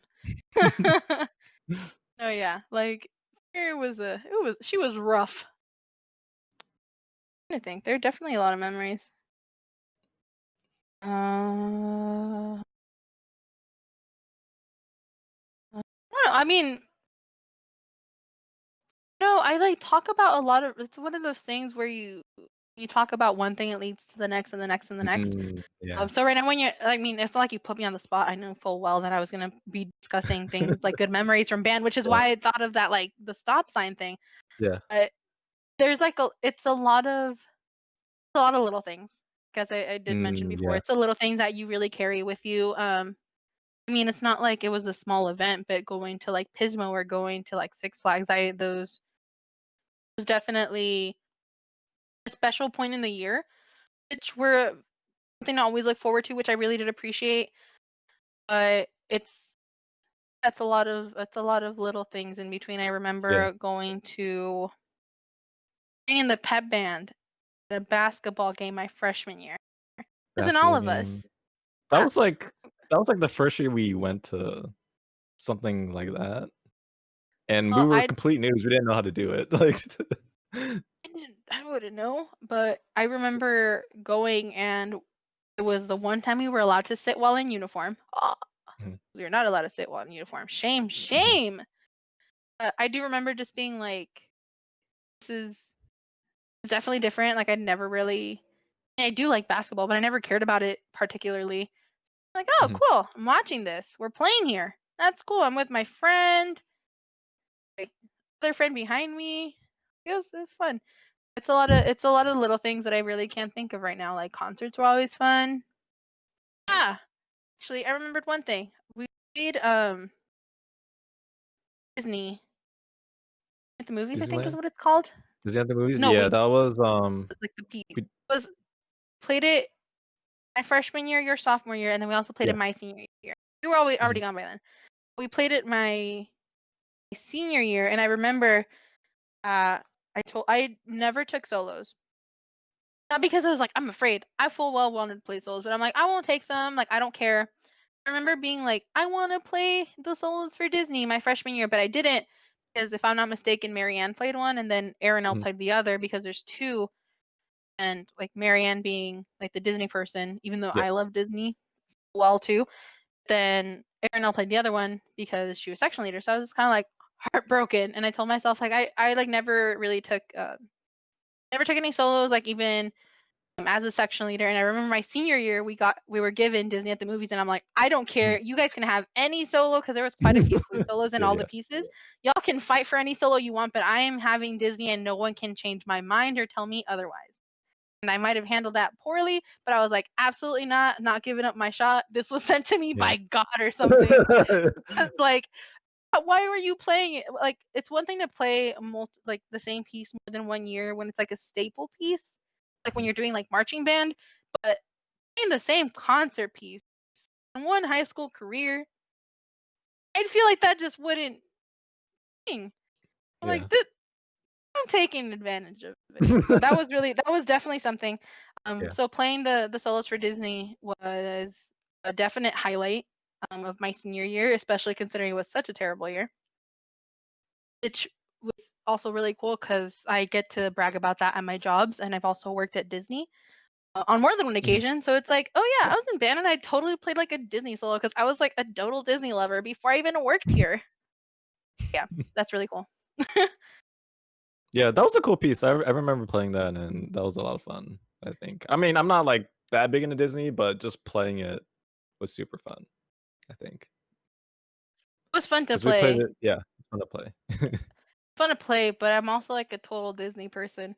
Like Mhm. as I mentioned, I did work for Disney twice, and one of those was like at a park. Like like I like me some Disney, so that was very special to me. Yeah, No, I think that was like the only time I ever actually like played a solo, and again, it wasn't because I didn't yeah. want to play, but I was like, just give it to someone else. Yeah, I think we have a recording of it on It's the on band YouTube. page. It's on How about YouTube. that? It's on YouTube, I but I don't know think, if it's on yeah, the page still. yeah. Because there's the one that we did, your freshman year. I think that one's on the Facebook page. I remember recording it, but I think Zandra did the recording of the one your senior year? Yeah, he did. Question mark? Yeah. Yeah, yeah. Pretty sure it was him. Mhm. Yeah, so that's another. That's probably like the final memorable moment because that was Mhm.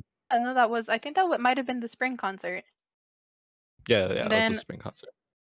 also playing or not playing, singing the Star Spangled Banner at the spring concert Seeing my it. senior year. Uh-huh. Sang it randomly. We didn't play it, we just sang it. Wait, And was it all the band members singing it, or was it just you singing it? we got up to take a picture for our final bow. Uh-huh. And we just randomly started singing it. We started singing a lot of random stuff, and I remember we also like carried Lawrence at one point. Mhm. So there's a picture of that too. But yeah, it was fun. Just like randomly yelling like we were drunk at the end of a concert, and it was like our last concert. That was fun. Yeah, yeah. I have a memory with you that I remember.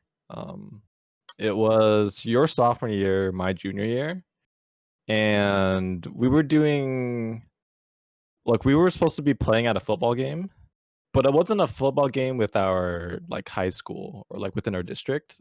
Like, we were basically like a mercenary Oh band. You remember that? my god. You remember this? Uh, For I think it was Royal? Moorpark. It was for, like, Moorpark No. College's football team. Okay, that's another one. Yeah, that's one. But I remember there was one. Oh wait, that was my senior year. Just kidding. No, I do remember Okay. that one that you're talking about too. Yeah, No, yeah. because we played like a full band, went to a different high school that was like further away. But I do remember that event. I was in back of a van laying down with like Drumline. Yeah. I do remember that. Yeah, yeah, yeah. I remember, we ended up not going to the game, like, it got canceled or something like that, so we just had Yes. like, a van just full of band people, and we're like, Did you go in "Okay, and out that day? I don't I don't know. I don't know if we did. But I do remember going to College Park and rehearsing the field show for whatever reason, because I did the whole, like, field show, this is on YouTube, at least the field show.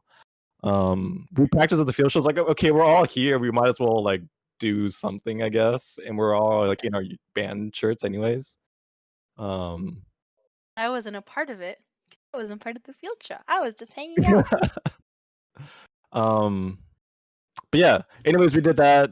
We did that at College Park, and this was before it got like renovated and looked all nice. It was still like a dirt, you know.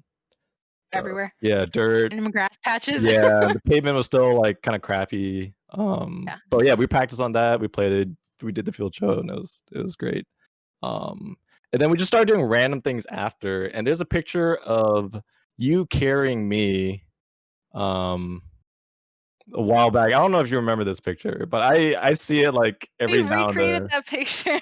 Oh wait, no. Yeah, I do know which one you're talking about. So one where I'm like giving you a piggyback ride, yeah, but you're so tall that it looks like you're standing. yeah. I know exactly which one you're talking about. I love that picture. I love Mhm. pictures. Yeah, There's also there was the that one ones at where I would Oxnard. carry you over my shoulder. Yeah, and like after the Oxford Christmas parade, I just look like a dead like I don't know, like deer or That dead was my something. profile picture at one point. Yeah, yeah. Yeah. We've recreated that picture a few times. I think there's like a solid three times that we've taken that picture. Yeah. You're just like over my shoulder, not like the Mhm. piggyback. Yeah. How did we do that? I don't know. Cause You had what? a you had a lot of strength. They're also like 2 pounds. Yeah. But yeah, I do remember that. Particularly the one after the Oxnard parade, just because that one, I remember I couldn't stop laughing. I couldn't stop laughing enough to like take a picture with you. Yeah. Like all the pictures were just me laughing, and again, that was my profile picture. I mean, it's probably still Mhm. on Facebook record. I Yeah. don't think I've deleted it, but yeah. No, I love those pictures so much. But no, the one, that Yeah. first one with the field show day. I can't believe you like remember the whole like scenario. Like But yeah. leading up to that So situation. Yeah. Yeah, I remember that. It was weird how we got that gig. I think we got that gig through I've forgotten his name. I think his name was Chris, but he was Drumline Revolution's like advisor person, oh and he yeah. was the one that got us the gig for Moore Park. Um, there was also this moment. I mean, not related to us, but we took part of the band to Moore Park College to be a pep band for them, another mercenary band, I guess. I don't even know if we got paid. I guess we just really wanted to play. But we played for Band Moore you Park College's. Yeah, we played for Moore Park College's football team, and we just carpooled there. I think a couple of their guys on their football team like took us there from CI, and I remember I was in the car with Angel. There might have been someone else, but I remember being in the car with Angel, and I remember like one of the football players saying like, "Hey, before like any performance, you gotta like take a dump." I don't know if that's the exact wording he said, but it was something like that, and I just thought it was really funny at the time. But now that I think about it, it makes a lot of sense. Like, like you don't want to worry about that, like during a football game or during like some band performance. You know,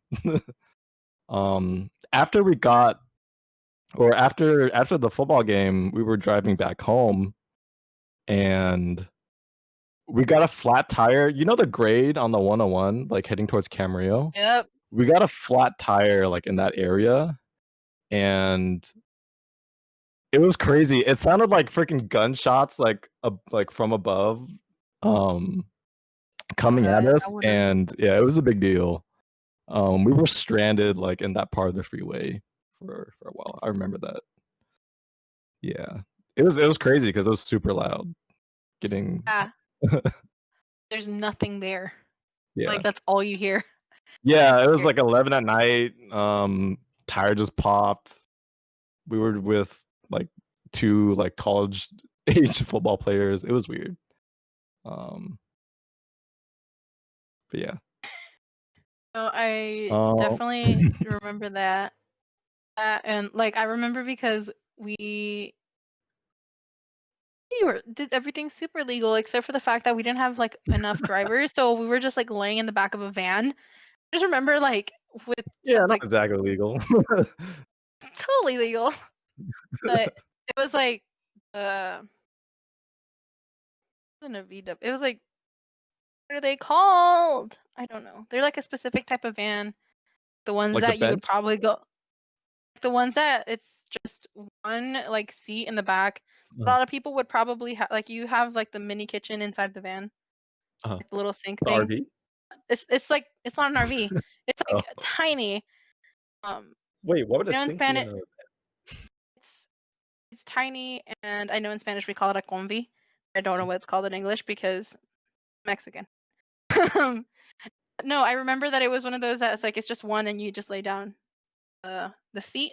It's just Mhm. like a bed. It makes a bed. And we just did that. So there were some like sitting in that in between section on the floor with like the seat, the front seat to like the back seat. Then the rest of us were laying down on like that back seat that was like laid down as a bed. Yeah, yeah, and I Uh, think Andrew did that because we were going through photos last week with RJ. I love that. Yeah. Oh, but I know in one that I was in, I think it might have been his mom driving. It was just like drumline members. It was, yeah, my sophomore year, junior year. Yeah, so I was in drumline at that point. Mhm. Oh my god, also getting initiated in drumline.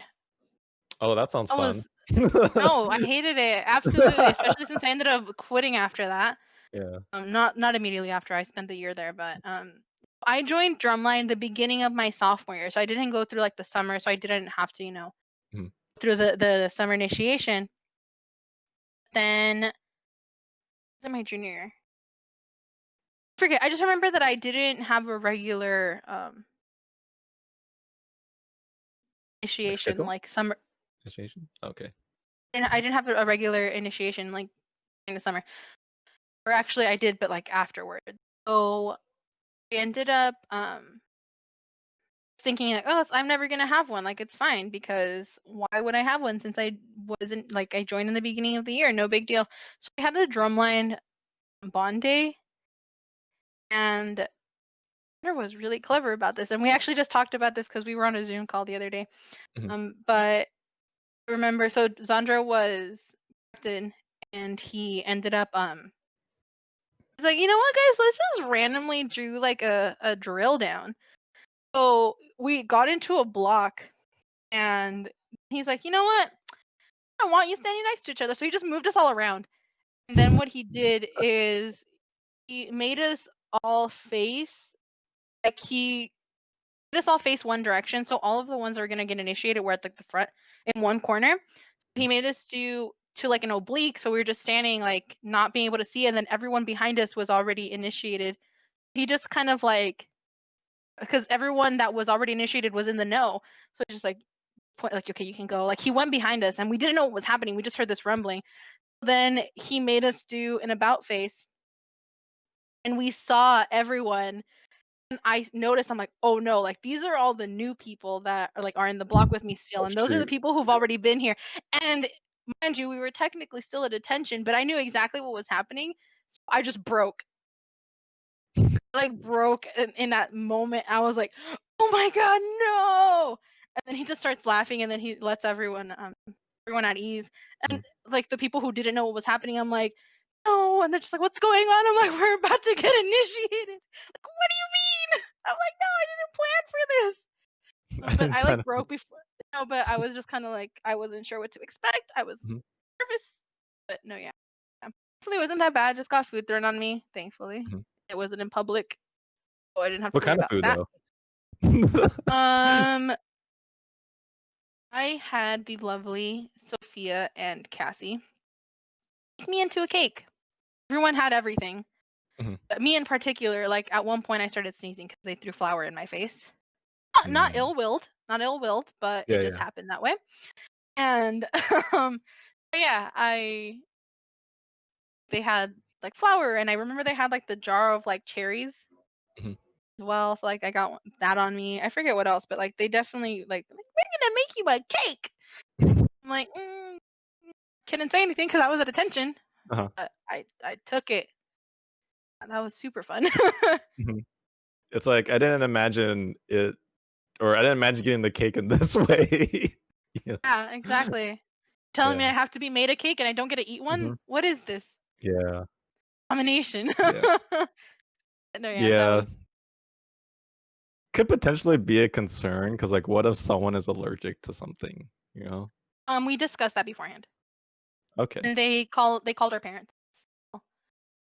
Oh, when Okay. I showed up like soaking wet, my mom wasn't like, "What happened?" She knew full well Uh-huh. what happened.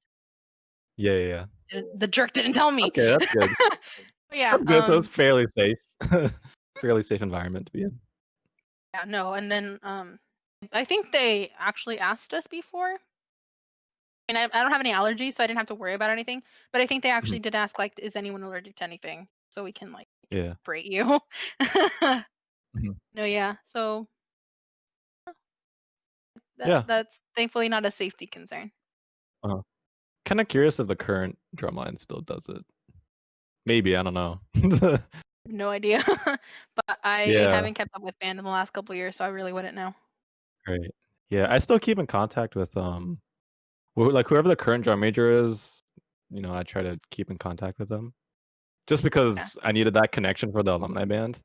Yeah. Um, so yeah. Um, I feel like the band now is more relaxed than before. Because before, Really? like during our years, like it was fairly, I wouldn't say strict, but there were a lot of like rules and like guidelines and things you shouldn't do, um, that they don't really have like nowadays. Um, but that's kind of a different topic. I don't know too much, but I definitely get that like the more relaxed vibe from the That's current cool. I bands. mean, definitely allowed to be because I know that also at the same time we were the relaxed band in our Mhm. area. So Yeah. for Actually, us it yeah. was like I'm like saying oof, but I'm also like we were the relaxed band, so I'm sure that the other bands were probably like what the The hell?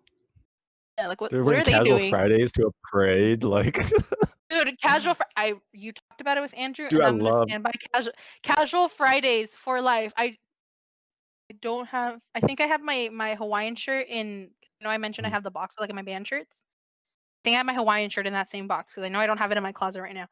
But mhm. casual Fridays for the win. You didn't have to Dude, I be love dying of Casual heat Fridays. stroke. Have to be Yeah. dying of heat stroke. I gotta wear my own Hawaiian shirt. I gotta wear my own like Mhm. khakis that I found that were comfortable for me versus having to wear Yeah. the concert pants, which I hated. Hated the concert pants so much. Yeah, Ugh, yeah. but like it was nice. So Mhm. I yeah. Anyone can talk smack about casual Fridays, and I will be like, you're allowed to have your wrong opinion. Yeah, Like, done I deal. mean, I like Sorry. I love Casual Fridays because, it was like organized chaos, right? So everyone was still wearing their band shirt, and that was sort of like the anchor of the uniform because, everyone's wearing their band shirt. But then everyone had a different Hawaiian shirt, everyone had like a different shade of khaki pants, and that was like sort of the chaos of the organized band we were, and I just love that sort of look. I know some parents didn't like that, and I got sort of the brunt of that feedback from the band, but whatever. Um, but no, I love I love casual Mhm. Fridays. I love casual Fridays. Yeah, Like it's funny because when people are like casual Fridays, that's more so of like at work. Like instead of going dressed up, you're gonna go more casual. And my like instinct is yeah. just to be like khaki. Put on a Hawaiian shirt and khakis. No, yeah, like that's like my instinctual. I'm just like, oh, Mhm. like most people probably take that as like jeans, like a Yeah, blouse, yeah. Mhm. Hawaiian shirt and khakis. But no, yeah, I definitely will stand. Yeah. I will support Casual Fridays to my grave. I loved it just because it was also different. It was super cool. And Yeah, then yeah. one thing also, I never okay, no like shade about our uniform, but I was never the biggest fan because it was. I mean, I Yeah. appreciated that it was a very simple uniform, and in that regard, I was like super thankful for it. But I was also like, I really wanted the like traditional like marching band uniform. We didn't even have a what are they called? They have an actual name. The The hats that you hat? wear for band. Yeah, actually, they have an actual Um, name. yeah, there's a name for it. Okay, the hat that Uh, I didn't have to the learn the hat. name because why? We didn't have to wear it. Why? Because we had a Shako. sombrero. Shako, that's the name. Yes, yes. Yeah. Yeah, exactly. I never had to learn that because we didn't wear one. We wore like a sombrero because we were Raiders. Yep. And like we went with it apparently. And I still have it somewhere. I'm pretty sure it's in the garage with everything else that I own. Ye Yeah. We didn't really do a good job of keeping, like, the uniforms accountable, but I mean, the whatever. paid for the hats. I gotta keep the hat because I paid for it. Yeah. But Okay. I turned in my uniform. I didn't keep the Uh, uniform. No, yeah, definitely. That was the one thing I was kind of like, I wish we had a better uniform. So the fact that we didn't have a uniform that I was like in love with, I'm like, keep me in casual Fridays all day, my dude. yeah. Mhm. Some people don't like khakis for whatever reason. I'm not really sure why. There's a stigma against Uh-huh. khakis, and like, let me tell y'all, Is there? yeah, no, like usually the like khakis are associated with like not being fashionable, Uh, like that white suburb dad in khakis, like the socks and sandals. That's I feel what it's yeah, yeah, yeah. associated with. So I think Oh, it's I just the see. association and like no, I loved it. I didn't think that I had to get khakis because I didn't have any, but I found some that I liked. Mhm. If it weren't for that, I wouldn't have cared. Like I mean, that's at least for me. I Right. know that other people probably have their opinion, but like they're super comfy. got to choose the ones that I wanted instead of having you have to wear Yep, these exact exactly. ones. So that casual Fridays, my dude. Yeah, and It then was also it you was can also sorry. yeah, also you can mix it up too because you can just have like a line of Hawaiian shirts that you like and just change for like different events. I had one Hawaiian shirt, but I had 2 or 3 pairs of khakis. Mm, So, and mm, one of them was like longer. I never had pants, but I had like they like capris. I had longer shorts yeah. that were like mid calf. So if it was colder, because I never wore pants or I never liked wearing pants, I would Mhm. just wear those. Um, no, yeah, it was nice. And I mean, I only had the one Hawaiian shirt, but it's because I had 2 Hawaiian shirts. One of them was closed, and I only had it because my senior year, I think it was, so, like junior or senior year, we weren't gonna get the band shirts in time. They're just like just buy a closed Hawaiian shirt or wear your Yeah. regular Hawaiian shirt closed. Yeah, Yeah. so that's another thing. Yeah, because originally the Casual Friday look. Well, let me take it back. For the people who don't know who Casual Fridays are, What what casual we called Fridays are. Casual Fridays, it was you wore your Hawaiian shirt, not buttoned up, your band shirt, and khakis, and you can wear khaki pants or khaki shorts. Doesn't matter. We didn't have any like limitation on that, and it could be. I guess it could be any shade because there's a whole bunch of different shades you could do. And it was fairly I guess Converse were like the looser requirement, but it wasn't like you had to get Converse. It was just like that's the recommendation. It was Um, a joke. yeah. It started off as a joke, but people took it seriously. They make it too. Yeah. But yeah, that's just to give people context, but you probably figured it out. I don't know if people still call it Casual Fridays.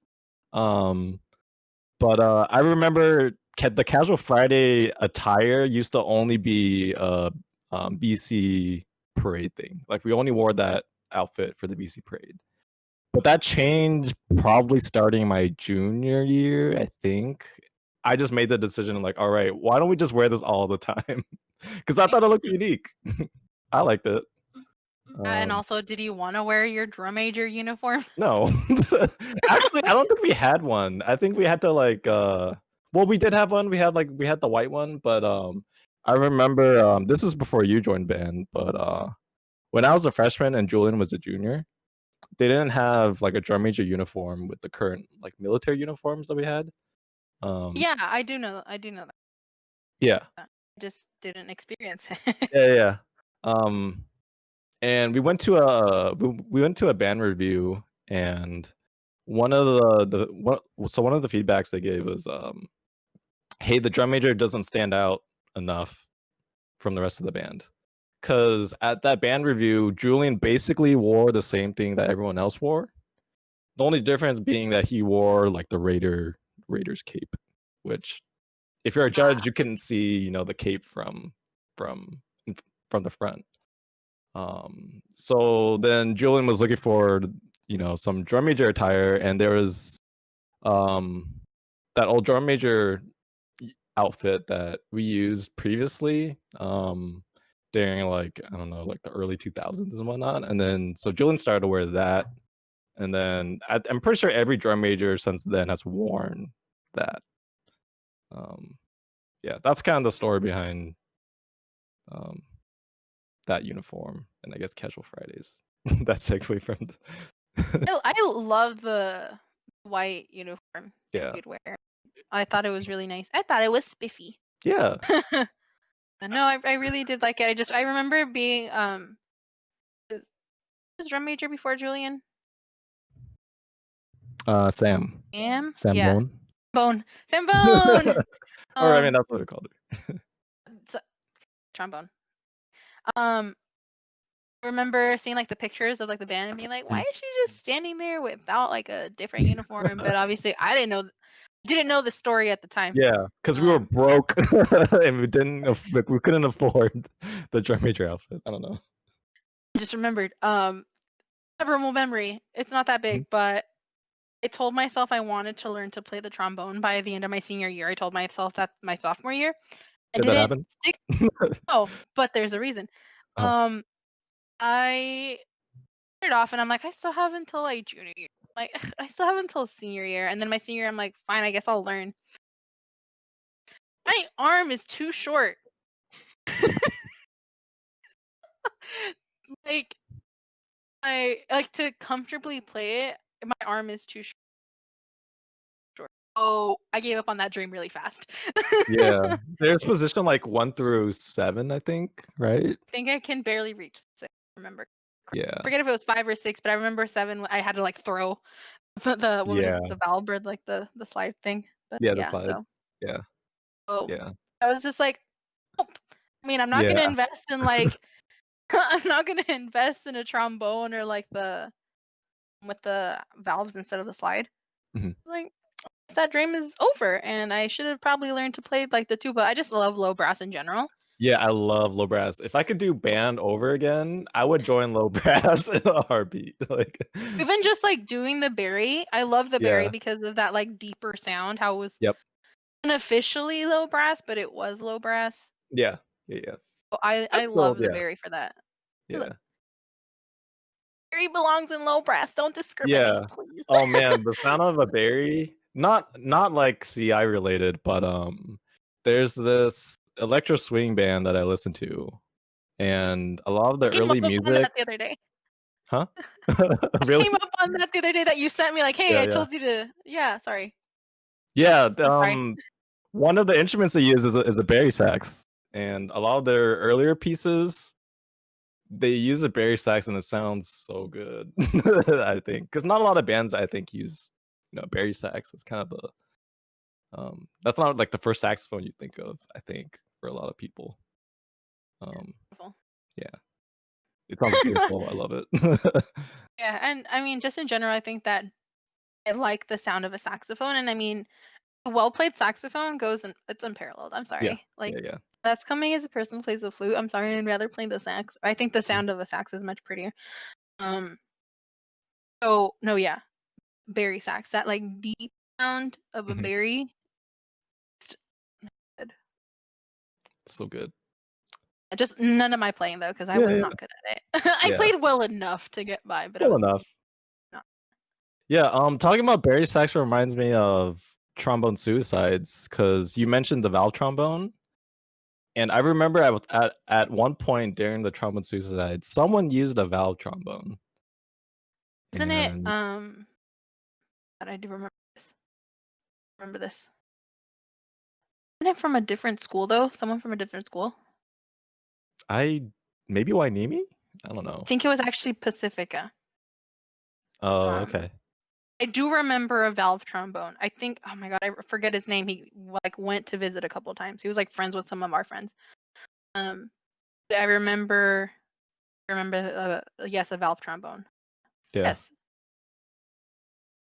Is it the same thing as a trumpet? I really don't know. It's Like finger I think it's wise. the same fingerings. Yeah, it's the same fingerings as a trumpet, basically. I mean, same thing applies to sax. Yeah.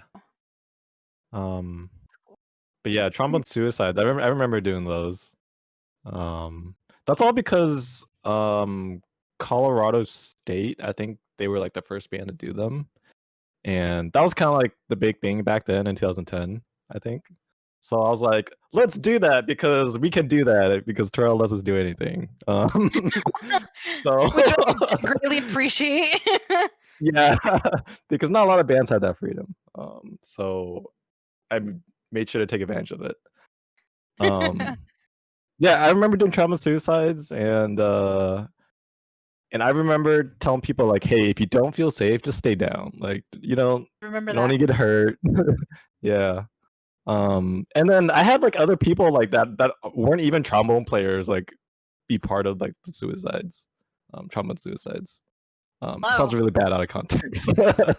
um, I remember I practiced, and then for whatever reason, I didn't want to actually do it. I know Marcel did. I mm, think yeah, Desmond Marcel did. did one. I think Can't even remember Eileen Desmond. also did it at one point. Um, Sounds like I something. did them at one point. I don't know. They were a lot of fun, but totally not safe, and it could definitely hurt the instrument too, which is a big concern. Um, Yikes. Well, I mean, That's why we practice. That's why we practice a lot. Um, and then we did it to that one drumline cadence. I think we called it salsa. Also, Um, yeah, uh, da- da- da- da- da- da- da- da- I yeah, remember yeah, this. yeah. Didn't we have a cadence called like guacamole? And that's the reason why we call it salsa is to compliment it. I don't know, something like that. I mean, here's the thing. I was a bell player. Bells don't play a Uh-huh. lot of things. Oh, there Mhm. very well could have been. I don't know. You don't know. No, yeah, like there's a warm up drumline. I think it's called Rambo that we didn't Uh-huh. play. Um, and there's a few things that we just like don't play. There's like a Mm. lot of things that I just didn't bother to learn. And Right, also, I was only there for 2 years. right. So, and I was split half of the time because they still like let me be in band. Yeah. So I didn't, yeah, like knowing everything. So I also forgotten a lot of things at this point. Mhm. Yeah, and then also, I think, like, during our time, like, the bell was, like, a fairly new addition to the drumline, so there weren't a lot of bell parts to a lot of the cadences. Yeah, like Um, bell part for the cadence is pretty much the tenor part, yeah. except there's some parts removed. Mhm. The solo. Yeah. Other than that, it's pretty much like the same thing if I remember correctly, with Uh-huh. just some nuances here and there, but it's the same thing. Mhm. Yeah. Yeah, nowadays, no one plays bells, so I was Are like they? yeah, I was kinda curious, like, who let that die die out? My senior year actually. There were no, like, I was gonna join my senior year because there were no bell players really Mhm. at that point. So I remember I would be there like a couple of times and I would teach Christian Dispo. Yeah. Christian Eli, the bass player, was a freshman that year. And I would play sometimes, but I just didn't want to like go back into that. Though I pretty fun. Sometimes I regret not joining drumline again my senior year, especially since I wouldn't have to like try it out. I would just be like part of it. But yeah, no, it would not have been a wise decision Mhm. considering the fact that I was barely mentally present for band and I had a Yeah, responsibility there. So right. yeah. Oh, but my senior year, there was pretty much I was like they asked me to teach like cadence, teach like warm ups and stuff. This new guy. So by the time that I left, I don't even know if he stayed. I don't know if he was part of Drumline another year or two. He probably didn't I even think he he did. wasn't able to like pass it down to someone. Right. Oh, yeah. Yeah. It's probably 'Cause literally it was because it died off. yeah, it was a fairly new like, we didn't have any sheet music, I think, for it. So, that's the only way you could teach it to someone was just, like, to literally just pass it down by showing them how to play And it. also Drumline, a lot of people didn't know how to read music. Mhm. Like they learned for concert band and a lot of things you Yeah. learned were just through through muscle memory. Muscle memory, yep. Like remember I mean, just going through the times that I was there and with bells, I mean, I know Cassie played the flute so she knew Yeah. how to read music. I did too, but then I was like Lily and Betty, who Yeah. I mean, I could be mistaken, but as far as I know, they didn't really know how to read sheet music unless they had to. They would have to like the whole okay, this is E and like write it so that they can like play it and like they could see rhythms, but they didn't know the notes offhand. So Mhm. they'd have to like yeah. Also with bells, it's one of those things where you can play a piano without really looking because of muscle memory, but when you Yeah. have a stick in your hand, it's like not your actual finger. Yeah, You yeah. can't always like measure. So a lot of the times you do kind of have to slightly memorize things so you can like look down and see where you're hitting. Um, Yeah, yeah. Yeah, I feel and that that's because playing a drum set's kinda like that too. yeah. So I mean, I don't play the drum, so I Yeah. wouldn't Yeah, know, but just I'll take because your word for it. yeah, because you have to know the positions of, where all the drums are. Sometimes if you're looking at music, your hands will drift away from the drum, and then you're gonna be, like, hitting the rim or just, like, stuff you shouldn't be hitting, you know? Um, but yeah, I don't know, I was just curious because There hasn't been like a bell part for like years, and I've been like fairly connected with the band for the past like couple years, and I haven't seen the bell part like ever since like your guys' class. So I was just curious. If there's anyone watching this, the connection to the current band, Yeah. they want, or the current drumline, they need someone to teach them the bell parts. Let me know. But I mean, don't get me wrong, I don't think that the bells are necessary per se. But I also think it was really cool to have that. Yeah, it was Like, definitely and unique. have it be like involved, and then also learning like the actual band pieces. Like I, I love playing Suns because of the run, Yeah. beginning, and I loved playing that, and then also the actual part was fun. Yeah. I mean, I never actually took a bell. They would let me play at football games sometimes because we didn't have harnesses, so I literally couldn't take a bell. And I would just play the flute. But it was fun. It was definitely fun. It was different. Plus, I think it just adds a little something there. Yeah, So yeah. yeah, if anyone's connected to Drumline and they need someone to help with the bells, Mhm. I'll at you, girl. The alumni page. I'm on the Yeah, alumni yeah. page, y'all. Yeah, I'll let the current band know. I don't know if they know about the podcast, but I think they could get a lot of value from our past experiences with the Yeah. band. Didn't you also ask like what advice would you give like this new band? What's the point of giving advice if they're not going to get it? They'll get it eventually, hopefully, if they're watching. Once they join the page and they're alumni in the first place. Rip. It's okay. The podcast is on YouTube. It's fine. Sure, they'll find it eventually. It's fine. Yeah, they'll find it eventually. Going back to like your band self, like, is there anything that you would do differently if you were to like travel back to your high school years? Boy. I think just in general, I would have been more dedicated to, I guess, the right things, if that makes sense. I Uh-huh. was never like, with a bad crowd. I was never like ditched and stuff. With the exception of, so like, here's the thing. My senior year, I didn't try because I was oppressed and didn't have any motivation. Anyone who's gone through Mhm. depression knows exactly what I'm talking about. Um, like my freshman, sophomore, and junior, like sophomore and junior year, I like did really well in school just because I can and I do. I'm a good student when it comes to a school setting. My freshman year, though, I lacked because I just wasn't paying attention to the right things. I wasn't trying in school.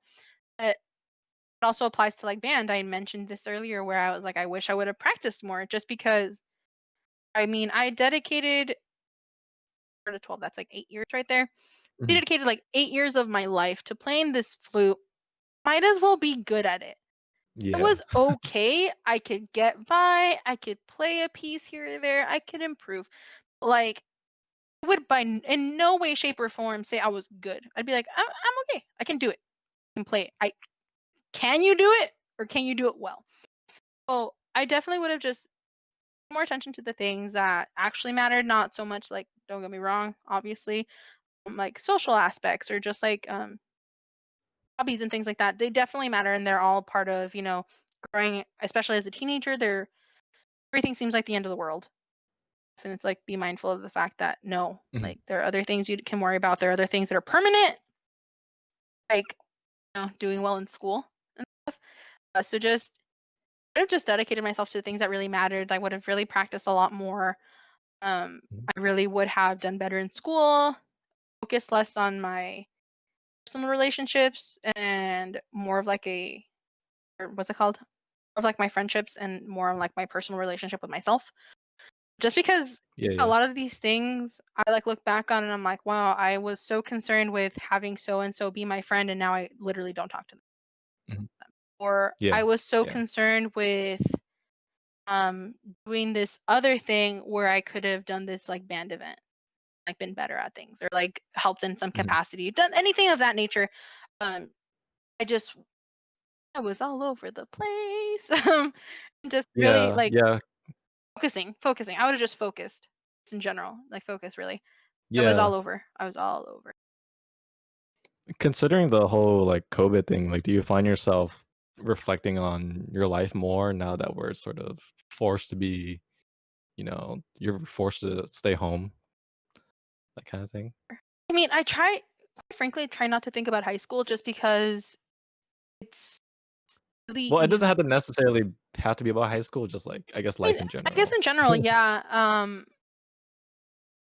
I I definitely do. Um, I mean, so many like things this past year that have suffered greatly due to COVID.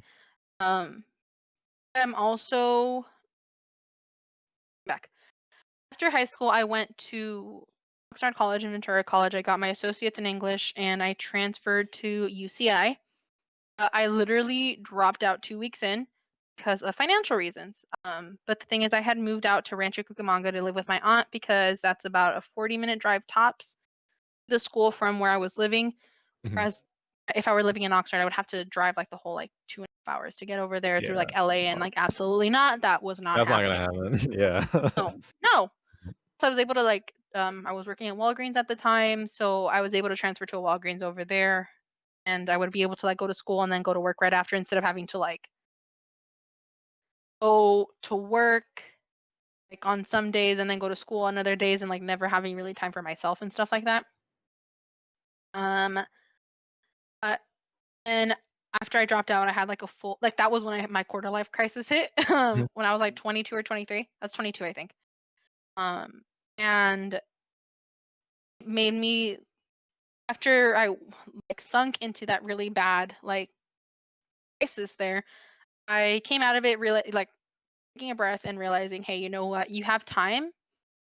I was again only like 22 or 23, and I told myself, you know what? Give yourself time. Like you don't have to have a career. Like even if didn't drop out of college, I wasn't going to have my career like that next week or that next month or even the next year. I was going to still be there another solid 2, maybe 3 years tops, just because I completely Mhm. forgot what my advisor told me or whatever counselor it was. Um, like it wasn't going to be an immediate um, answer, an immediate career like jump or anything. Mhm. So like I told myself, give yourself time to be young and like not worry about your career. Don't worry about because I at that point wanted to like get married and have kids right away. Um, it was a lot, and I finally came to that realization. Like, you know what? Once you start panicking about what's going to happen in the future, to remind yourself to again, this is all me talking to myself. Just remind Mhm. yourself that you still have time. Your life doesn't, and it's also your life doesn't end in your 20s. Right. You can still have a life and a career and goals in your 30s and your 40s, your 50s, your 60s. Like we've heard of so many um, talented and successful people who like, hey, you know what? I took the first jump in my 40s and like I don't regret it because I still did the thing. I have so much time ahead of me. So now when I'm in the middle of like Corona and I'm reflecting on my life, I thankfully don't think of it. It's kind of like I'll just think about like, oh, this memory happened, and then call it a day and not think about it much. Yeah, I yeah. don't dwell on things Mhm. very much, especially because if I do, I'll probably find myself wanting to panic. Yeah. I'm like, that's not happening. Especially because when I had that like whole crisis, I told myself, give yourself like 3 or 4 years, maybe five tops. Like really, like that's like the end. Where you're not forcing yourself to do anything. It gives me time to really grow as a person, which I thankfully have been able to do. I've done more things than I would have thought I would have done a couple years ago. So yeah, right now I don't dwell on things too much. I don't think about things too much because then I'm gonna go down a rabbit hole that I don't want to venture down. No, I feel So that. and right now I really just try, and it's not even so much of like thinking about the future and what I'm gonna do. It's more like what am I gonna do tomorrow? What are some Mhm. hobbies I want to get into? What Yeah, are yeah. like weekly goals I have or anything of that nature. So I don't find myself reflecting on life very much or like wanting to do things differently just because I've come to the realization that I'm 24, about to turn 25. Like I'm really have a whole life ahead of me and it's chill. Yeah. I'm chilling, my dude. Everything is Yeah, good. I remember in school, like, I feel like teachers and counselors gave us the sense of, like, urgency, like you have to know what you want to do with the rest of your life by the time you're 18, you know, that kind of thing. Like you have to figure out which college you want to go to. You have to figure out, you know, like which like trade you want to do, like like if you don't want to go to college, you know, that sort of thing. Because No, I no. don't know, like when you're 18, like you have no idea what you're doing. Like even now, and like now that I'm 25, I still don't know what I'm doing. I think it's just like a normal part of life. Um, but I feel like in school there's like that sense of urgency. Like if you didn't figure it out then, you're a failure, kind of thing. Yeah, You know? and that's definitely the like what happened to me, especially because I did keep in touch with a lot of people Mhm. from like high school that like graduated with me, and so many people were like going straight to like 4 years. And Yeah. I know so many people who like at this point are already like in successful careers, and they some didn't go to college, some did, some graduated early, some went into trades and stuff like that. And it was really like, what am I doing? Like I to community college. I wasn't sure on what I wanted to do. I changed my major like 17 times. Um, because fun fact, I got my associates in English and then I went back because I wanted to get my associates in math. Mhm. Very different things, but I was like, I like both and I want to do them both. So it's so infuriating to think about the fact that they push like you have to know what you want for your future. And it's like at 17, it's like you're a child, and at 18, it's Yeah. like figure out your life now. It's like you didn't give me. It's like, why does my choice at 18 affect my entire life? Is Yeah. also one reason why I was never in like a rush to go back to school. Yeah. At this point, Mhm. I mean, we can get into like careers and like goals and stuff. I know that you're kind of, at your job right now. Little I know. But with me, it was like I wanted to be a teacher. I want to be a high school teacher. Like that's what Mhm. I told myself. Like, go be a high school teacher, go be a high school teacher. Like, what subject? And I'm like, whatever subject you want. I'm like, well, I've always been good at English, like stick to that. And then I was like, at one point, why am I doing English? Like, yeah, I like to read, I like to write, but do I want to have someone pay me to do that and teach that? Mhm. I'm like, that's why I was like, let me go back and get my math associates or my math degree. And it was like, well, what? I mean, I like this, but do I want to teach this? Like, what if I don't even want to teach? So then Yeah. afterwards, I was just kind of like, you know what? Let's chill. Like, let's take a second to not focus on like going to school. Find something else you like. So I just kind of went Mhm. to work. I would hang out with people. I did just like a bunch of random things, go to different events and things like that. Yeah. Um, Just kind of like literally, living in the moment kind of thing. yeah, and like never because I met so many people. Okay, I did the Disney College program, which a lot of people might have like heard of. If not, pretty much it's a technically a paid internship, like the best way to Mhm. summarize it. But you can also get credit for school, and you can like take classes and stuff like that. It's just a thing, and I won't get into it very much. But you have after graduating, you have like 6 months to a year to apply. I completely forget. The point being that it has to do with school and it's related to school, and you only work there for it max is a year under this program. And I met so many people there who are like, oh, I'm only going to be part of this program for like months or 6 months or however many months are going to be there.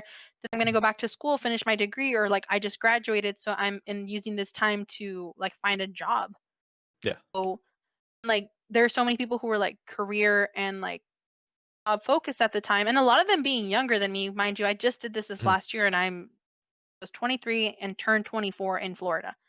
That's where I was living, and it was like seeing all of this, and I was and like, oh well, what are you gonna do? And I'm like, you know what? I'm still kind of figuring that out. Like, what do you mean you're still figuring that out? I'm giving myself time, and a lot of them were just like, oh, I'm doing this career because my parents chose it. Mhm. I'm like, absolutely not.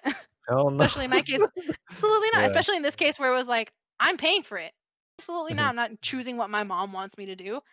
Um, so and then seeing a lot of people, fortunately and unfortunately, a lot of these came from like the very stereotypical like Southern white, Mhm. where like the parents are in charge of like the kids and like you're gonna do as I say. Yeah. A lot of them did really have that like, well, I mean, I'm not particularly happy with like how my future is going, but it's also chosen for me. And they kind of made their Yeah. peace with that. And where I was like, absolutely not. My choice is to be happy at the end of the day. Mhm, whether I'm a CEO somewhere or literally working at McDonald's, as long as I'm happy with my life. mhm. So that was also another big thing in that I don't find myself reflecting and like thinking about that stuff just because I'm kind of like make way for the new things. Make Mhm. way for finding things and like thankfully I feel like I'm getting closer to finding what I want to do with my life. So I'm not as like stressed or frustrated about it as I could be. Yeah. Yeah, because ultimately you don't wanna live with, like, regret, you know?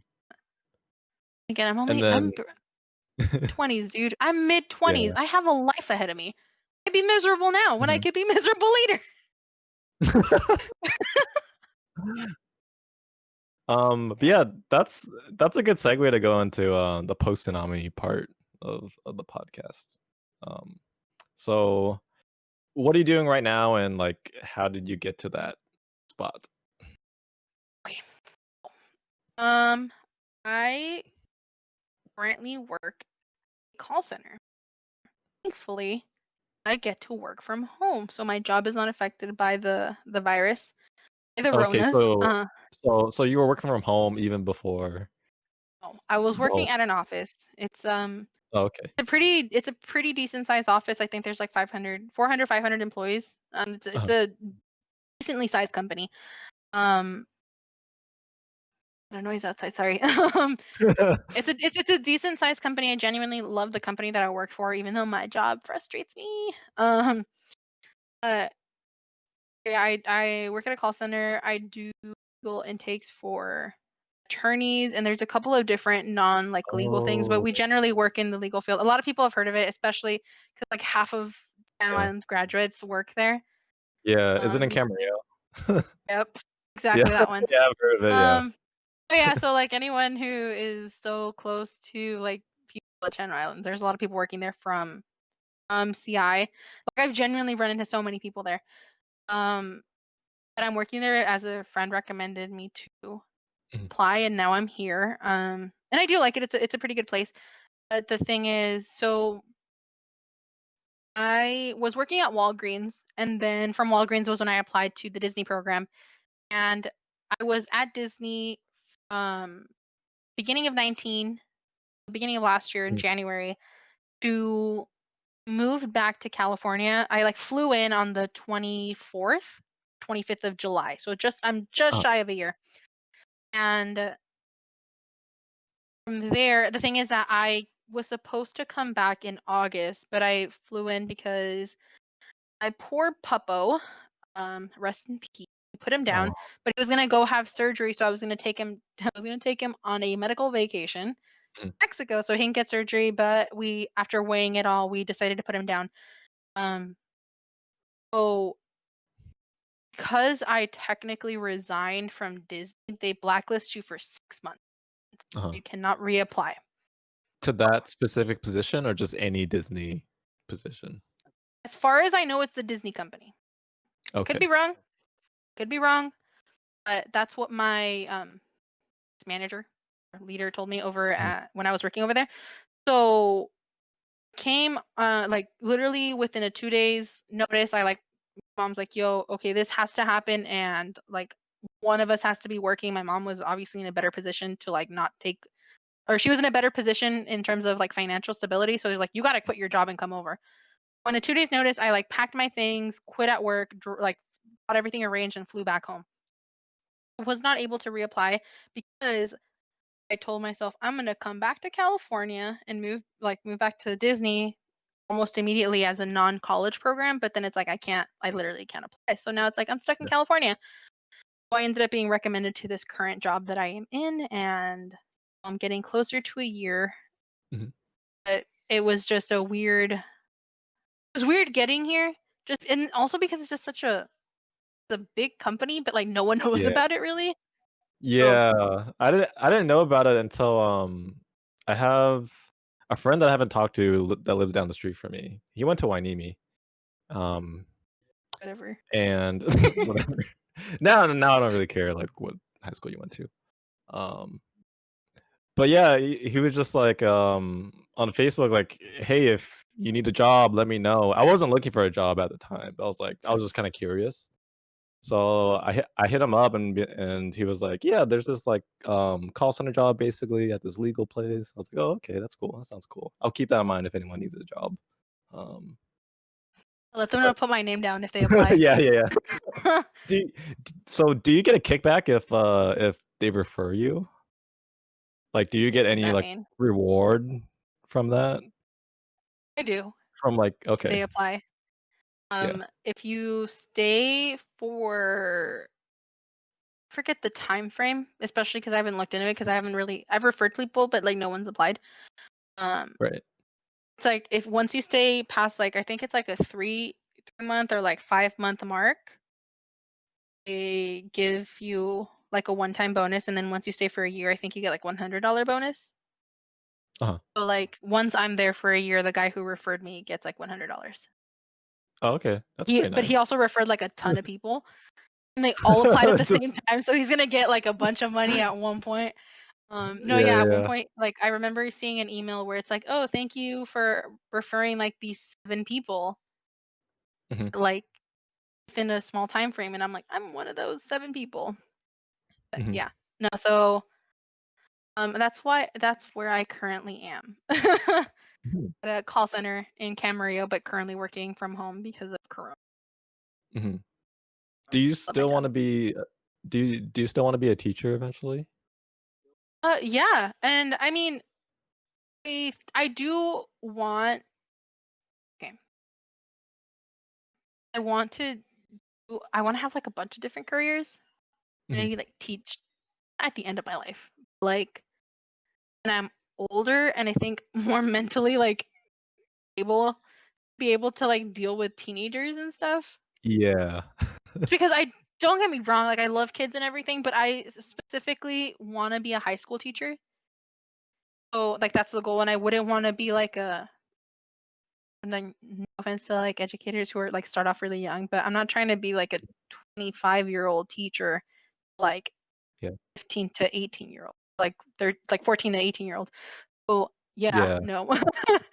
I would rather, be a little bit older, maybe like in my 30s. So right now I'm Yeah. like, I'm just gonna focus on getting a career, and then once I start getting not necessarily closer to that point, like Mhm. maybe give myself another year or two before I go back to school, Mm. hopefully, become a teacher. Okay. Yeah. Do So do you know what subject you wanna teach?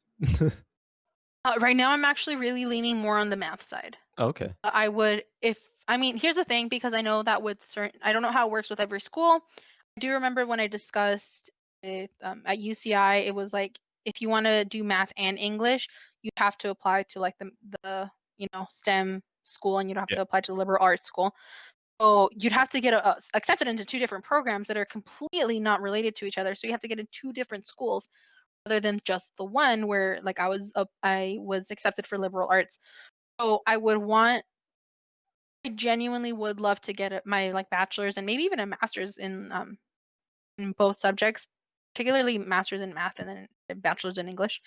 Um, I don't know how that's applicable, and I definitely have to do my research and see Yeah. more into that. Mhm. Just because I know that usually people are like, "Oh, you can do like English and history, or you can do like science and math," but I'm like, I hate science and I hate history. I don't hate it. I love them, but like they're definitely not in my top tier. But I Yeah. loved English classes and I loved math classes. Like to this day, my favorite class I've taken was my calculus class. My senior year of high school, Miss Lopez, like props to her. Oh, man, I And love then, her. She's great. l- mind you, she was not there for the whole first semester. It was Oh, yeah, because I she had remember just had that. a baby. She just Yeah, had a yeah, that baby, was yeah. and somehow, in that one semester she was there, she taught us everything or everything she could Yeah, yeah. because there were definitely some things missing. But oh yeah, like calc was like the best class ever. But then also my English professor, I had one professor that taught American and English literature. And he taught like level 1 and 2 of both classes. Uh-huh. Or I think I don't remember correctly, but I took him for multiple classes, and I was like, "This is the best professor I've ever had." And I was like, I don't know how to choose which one I wanted like more. They were both so great, and then the subjects like they both kept me busy in that I enjoyed it so much that I would go outside of class teachings and stuff and like learn things on my own Mhm. or practice practice more, like with calculus and stuff. So definitely don't know where I have my mindset, but again, it does have to do a lot with like having to research what my options are Yeah. and what I can do. If it comes down to it, I'll probably stick to math. Okay. You should talk to Julian then, because he's been a high school teacher. Yeah. And that's also another really cool thing that I know that I have so many like people that I can go to. I have a Mhm. lot of like actual like just like Julian, but like I have other friends who are teachers Mhm. now, which is Yeah, really yeah. cool that I can also, I mean, talk to. When I was at Walgreens, I had this woman like ask me, I don't know how we got onto the topic of like what we want to do, like what I want to do with my future. She's like, "Oh, well, I'm a teacher at, I'm not going to name the school. She's like, I'm a teacher here. And if you need anything, here's my number. Call me. And like, we can talk about what you want to do or like what schools you want to go to." Um, and I had another customer at Walgreens who, Uh-huh. wonderful person. He works for the district too. So I have Mhm. a lot of people I can go to and ask things about that stuff and how that would all work. But I Yeah. just don't know how I would go about getting them degrees, Yeah. which is the first step. So Yeah. I'm gonna go look into that first. Mhm. Did you end up calling that So, person that gave you their number at Walgreens? no, I know I have her number randomly saved somewhere. Mhm. I think I messaged her once, just like, "Hey, this is Yeah. Patricia from Walgreens," and then like never talked to her again. But I do have her number somewhere, and I would probably see if like she was still in and talk. Mhm. But yeah, Yeah. Yeah. I would be super nervous to like ask, I think, because I was pretty nervous going into college. I don't know if you remember Mr. Duran. He oh, he's taught beautiful. he's That's the first thing I thought. Yes, I do remember him. I a never lot had of him as a teacher though. yeah, a lot of people like had a crush on him. I thought that was kind of funny. I I liked him think more afterwards for whatever reason. yeah. Anyway, I think his last year was with you guys, like when you guys were seniors, I think. yes, but I didn't Um have him as a teacher because I didn't have uh, AP he taught Econ? algebra 2 and Yeah. AP Econ, and I didn't have AP Econ, and I had already taken algebra 2. Mm, Didn't have him as a teacher. yeah, he was a really good teacher. Just Wouldn't FYI. know. There was there was this one time he was teaching about the concept of fiat money. So fiat money is like it's money, it only has value because we believe it has value, not because it intrinsically Oh has yeah, value. Um, paper. so there was this one time yeah, there was this one time where he was teaching us the concept of fiat money, and he took a $5 bill and he ripped it in front of the class, and like everyone was shocked. We're all teenagers with like probably no jobs, and Mr. Duran rips this $5 bill in front of us. Um, I still remember that moment like to this day. Like I was like shook. But yeah, he's like, why does everyone have this reaction? Is because we all believe it has this value to it, not because it intrinsically has this value because it's a piece of paper. Um, it has this value because we believe that it has value to it. At least I think that's what fiat money is. I could be wrong. Um, I'm sure there are One of econ majors like that are gonna I'm so wrong. This is yeah. terrible. I just thought I don't know why that just reminded me of like keyboard cat. Why I did that. No, yeah. Um, what did this had to do with the Duran, school? Duran school, Teachers, teachers, jobs, yes, jobs. wanting to get my degree in Yeah. STEM. Um, no, okay, now I remember. Duran, he had a contact um with a CI alumni, and Duran went to Cal Poly too, and he had this connection. He was like, "Hey, do you want to talk to this other CI alum that also goes to Cal Poly so that you guys can talk?" And the other CI alum, he was an engineer too. Um, so we could talk about engineer stuff and college stuff. And because we live in we grew up in such a similar environment that I think we can relate to that point. Because I feel like a lot of people at Cal Poly, they came from like middle to like upper middle class, so like literally can't relate to the financial struggles that we have. But I was so nervous and anxious that I didn't end up like talking with this person just because Oh, I was 17 years old and too nervous. feel um, that. I feel that. yeah. Now I would definitely like 100% like talk to that person, but I don't know. I never got their information. Um, Oh, yeah. a little too late to ask now. Too late. I could probably find. I mean, I don't know. I don't even know where Duran, like, if he is teaching still, like where he teaches now. Um, No, I don't know if he like retired, but I know that he definitely was not there. Um, like after me. I remember my cousin Eileen was a year younger than me. It was like, oh, like he's taking time off and having his baby. I yeah, think he took like a year off or something. yeah, I have yeah, no idea what happened. yeah. I think he took a year off. He came back to CI, but just for like a year, and then he went somewhere else, something like that. Um, Yeah. yeah. Now he doesn't teach it anymore. I forgot the name of the current econ teacher that teaches there now. I don't know. I had Mr. Colvin who was really cool. Oh, okay.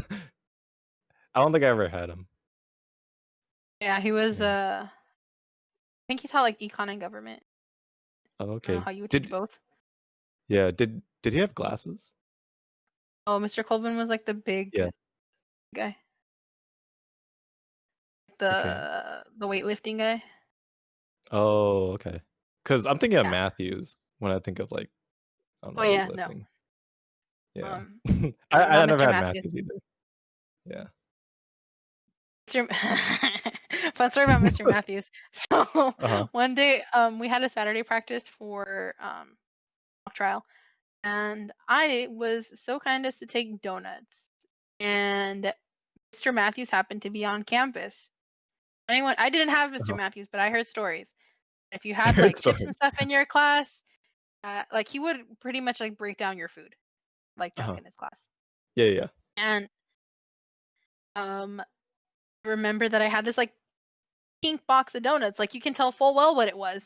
And he ends up I'm already like halfway up the stairs and he like sees me downstairs and he's like, "Ma'am, is that what I think it is?" I'm like, "No." And I just run upstairs and I'm praying that Miss Adrian's already in her room because he starts running to break Uh-huh. the box. Like he doesn't get me because the room inside. I was like, "Oh my god, he's coming up the stairs. He's gonna get me." Like break down my donut box. Didn't happen, thankfully. Oof. But I was definitely scared in that moment. Mhm. Yeah, it wasn't Matthews, but I remember my health teacher, Miss Bernard. She doesn't teach anymore. Um, Yeah, she has but since moved to Tennessee. Is yeah. now Miss Len. Yep. But I remember in class she like burned a hot Cheeto to see how much like fat and grease would come out from just like one chip alone. I remember that. I was like, damn, that's kind of nasty, but so I delicious. One time I had a bag of Cheetos. I Mhm. put lemon on it, and I forgot about it and left it there for like a night. Oh And let me no. when I say I put lemon on it, I drowned that bitch. Okay. Then the next morning, I like pull them out just because I was like, "What the heck?" Like I opened them, like these are not good anymore. But I thought they were like this big. And I like see just like the oil at the bottom that I'm assuming the like Ugh. because it was like the lime like I guess pulled out of it somehow. I don't know what the deal is, but I just remember actually seeing like oil at the bottom and I was disgusted. It's gross. Ugh. Don't eat Cheetos, kids. Yeah, I still eat them like every once in a while, but now I know how much like grease and fat and stuff is in it. It's like, maybe not. Gotta go for like the more organic stuff, I guess. I don't know. Um, so I have a question on here. I think I know what the answer to it is. But it says here, did band have an effect on life after high school? I'm pretty sure it has. So, I'm gonna call you out really quick. uh-huh. You have a effect written. Okay, yeah, I'll change I think that. I think you did. Wait, did you spell it with an A or with an E? with an A. Okay, no, yeah. Because E is like after the fact, right? A is like So A with an A. uh Fun acronym for anyone who cares. yeah, yeah. Is Raven. But remember, A. So affect with an A is a noun. Mhm. Wait, with is a verb. And then effect is a noun. Oh, okay. Did it have an effect? It's with an E. Anyway, which may be like completely wrong, and then just like have to like shred my degree. Although Which speaking of which, like I never picked up my degree from wait, college. really? Yeah, it's just there. I had them send my Huh. transcripts to university, so I never needed them. But yeah, I graduated and never went to go pick up my degree. Oh, interesting. You should go pick them up and frame it at some point. Shred it because I'm probably wrong on this. I need something to shred. Yeah. I get a random paper and say diploma and then shred it. It's like in But Comic Sans. and I have my name like misspelled on it too. Yeah. Oh my god. But to answer your question, yes, Yeah. man, did have an effect on me. Thankfully, I would like to think for the better. It definitely kept me grounded. Not that like I was necessarily like, big headed or anything, but I was hard headed, that's for freaking sure. Um it kept me like level, like, okay, this is where we are right now. It again, like I mentioned with my section, thankfully that it kept me accountable. I have friendships that mean I will force them to last the rest of my life. Force No, like them. and I will force them. My friends are my friends forever now. But like I did mention friends that um, my three best friends plus the drumline group. I mean, I literally want to go visit Christian in like May or June, I forget, but like somewhat recently, the last month or so. Inadvisable due to Corona, but I did it. And I also had like, a sleepover with Sarah the other day. And I just recently started talking to my other friend Sia more recently, or like more often rather. So it's just more than anything having these like friendships that have definitely grown because of it. And I mean, particularly with Christian because he is my best friend, like absolute like my backbone in life for the Mhm. most part. So yeah, it affected my friendships. Also, a lot of like, you understood that, right? No, and then also just a lot of knowing that things aren't meant to come easy. Like, if you want to sound good, you have to practice. And I know I mentioned that I didn't do that enough, but that also applies to like my life. And it's like, okay, well, I haven't done this and I'm not good at it, but you know what? Okay, fine. Like, I need to work at it or I need to try harder. Mhm. It's like that. Just knowing that things are not necessarily like it out and like then you really do have to work for things. So just being conscious of that and carrying that through my life. Yes, I mean, I had a march in a marching band, and a lot of the jobs I've had have had me walk around a lot, minus this one. So Mhm. I have that endurance to stand Yes. all day. Hey, standing all day, like, now that I've done it, it actually takes a lot more energy than I think it does, even though you're not moving necessarily. Um, Yeah, definitely. it does take a toll. Like, I have, like, this little mat that I stand on. It's very squishy, and I love it. And, at at first, you think, like, the ground is like, "Why would this hurt?"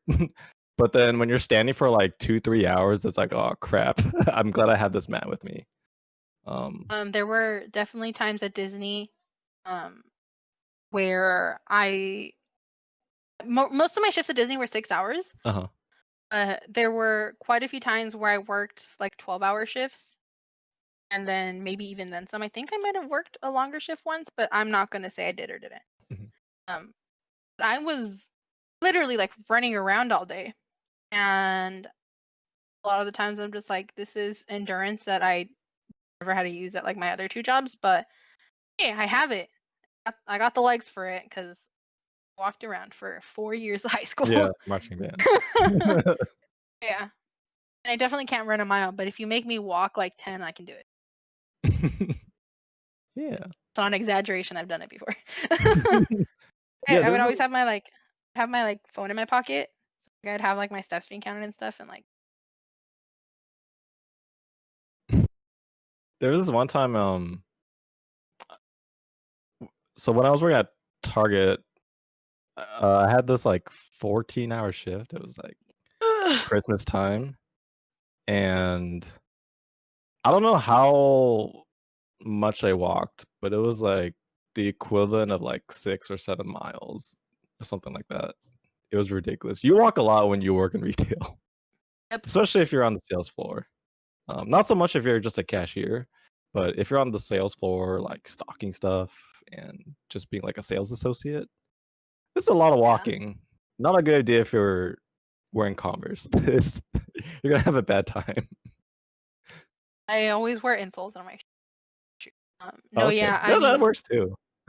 yeah, no, well, it's Disney provided shoes.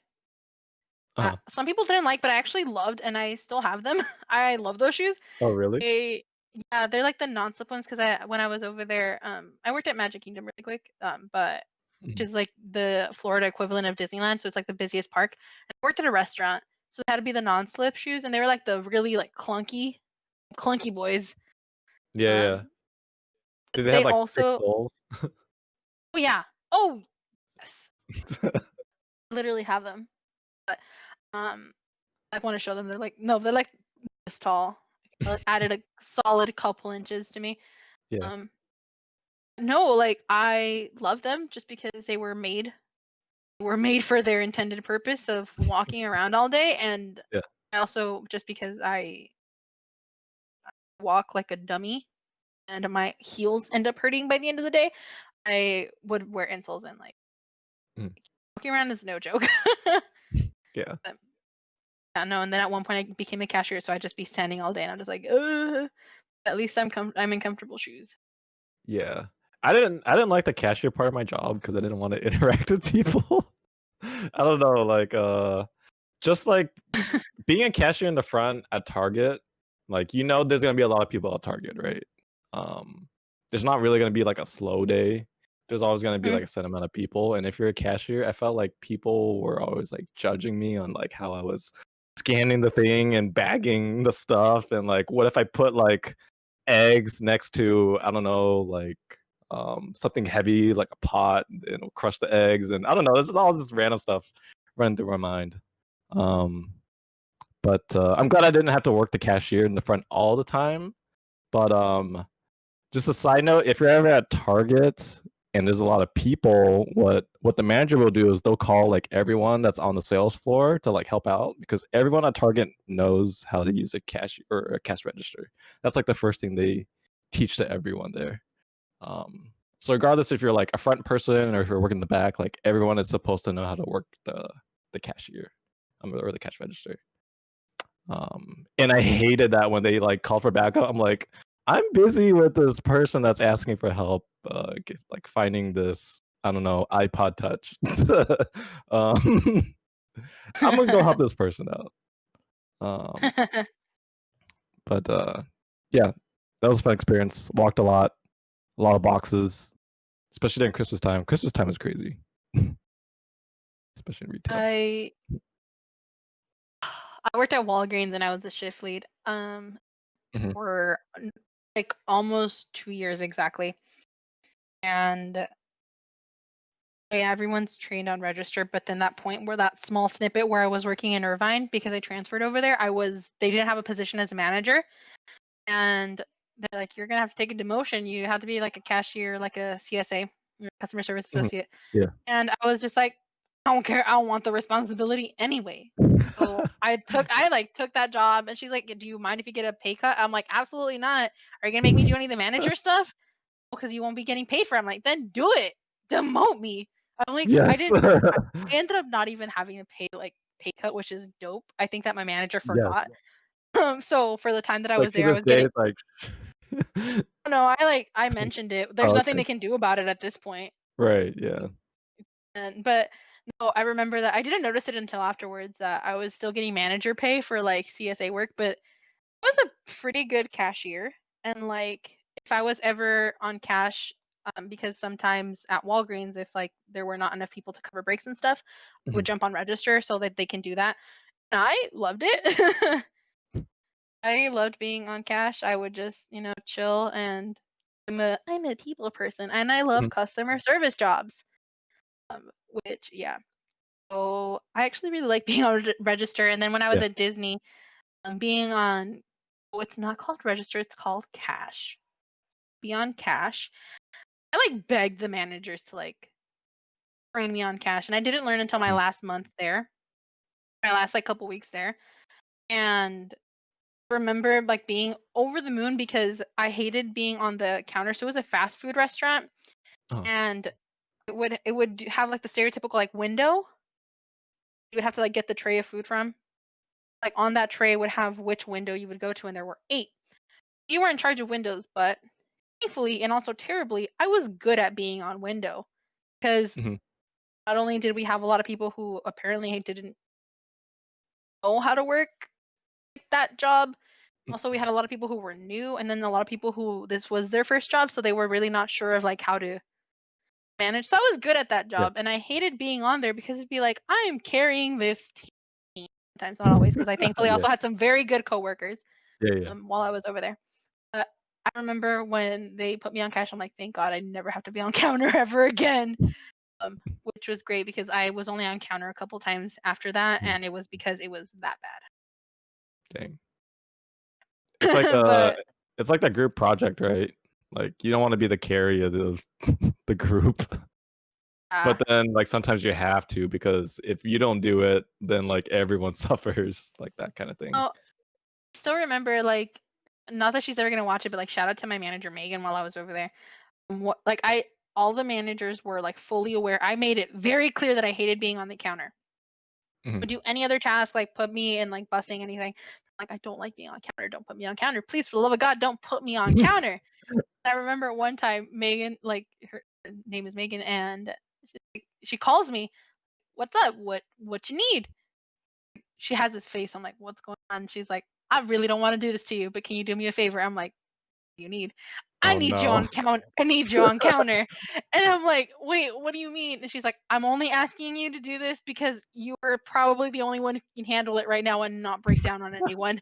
And I'm just like, what do you mean? She's like, they're backed up. And I'm like, okay, what window do you Yeah. want me on? And she's like, all of them. I'm like, what do you mean all of them? So it's like, just take trays, do it. I cleared that bad boy up in about 15 minutes and called it a day. Nice. I was no, yeah, my phone is on close. No, yeah, I still remember that. You're taking me off at cash, or like you're taking me from the back. I forget what I was doing. I just remember I wasn't on counter. I was plain and simple. Because Mhm. there's 2 like counter positions you can be, and I wasn't on either one. I was just kind of like, do it because I like you and because you asked so nicely, but like I really don't want to be. Mm. Yeah. Just be nice to people who are like walking around everybody, or like just be nice to people in general. Yeah, yeah, yeah, for sure. Nice. And then I think, like, working a service job, it definitely teaches you that. Like, I think everyone should Yeah, work some sort of service or some sort of retail job, like, for sure. for sure. Because you learn that real quick that you can't just be a jackass, um, to everyone. Even if you're having, like, a bad day, like, you gotta, like, fake it to make it for, like, that day sometimes.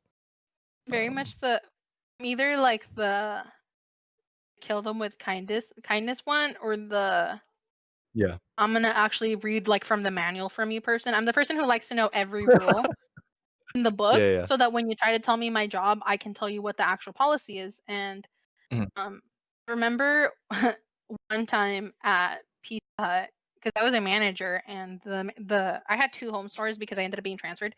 At the first Yeah. store when I was there, this lady asked, when we had to, at least at the time, I don't know how they are now because I don't work there anymore. We had to make sure that the cards matched IDs. You Uh-huh. had to have them both present. You can't have like a picture or anything. Like you had to have that. You had to be there paying for it, Right. unless you called ahead of time or something. But like there were a few exceptions, like regulars and stuff.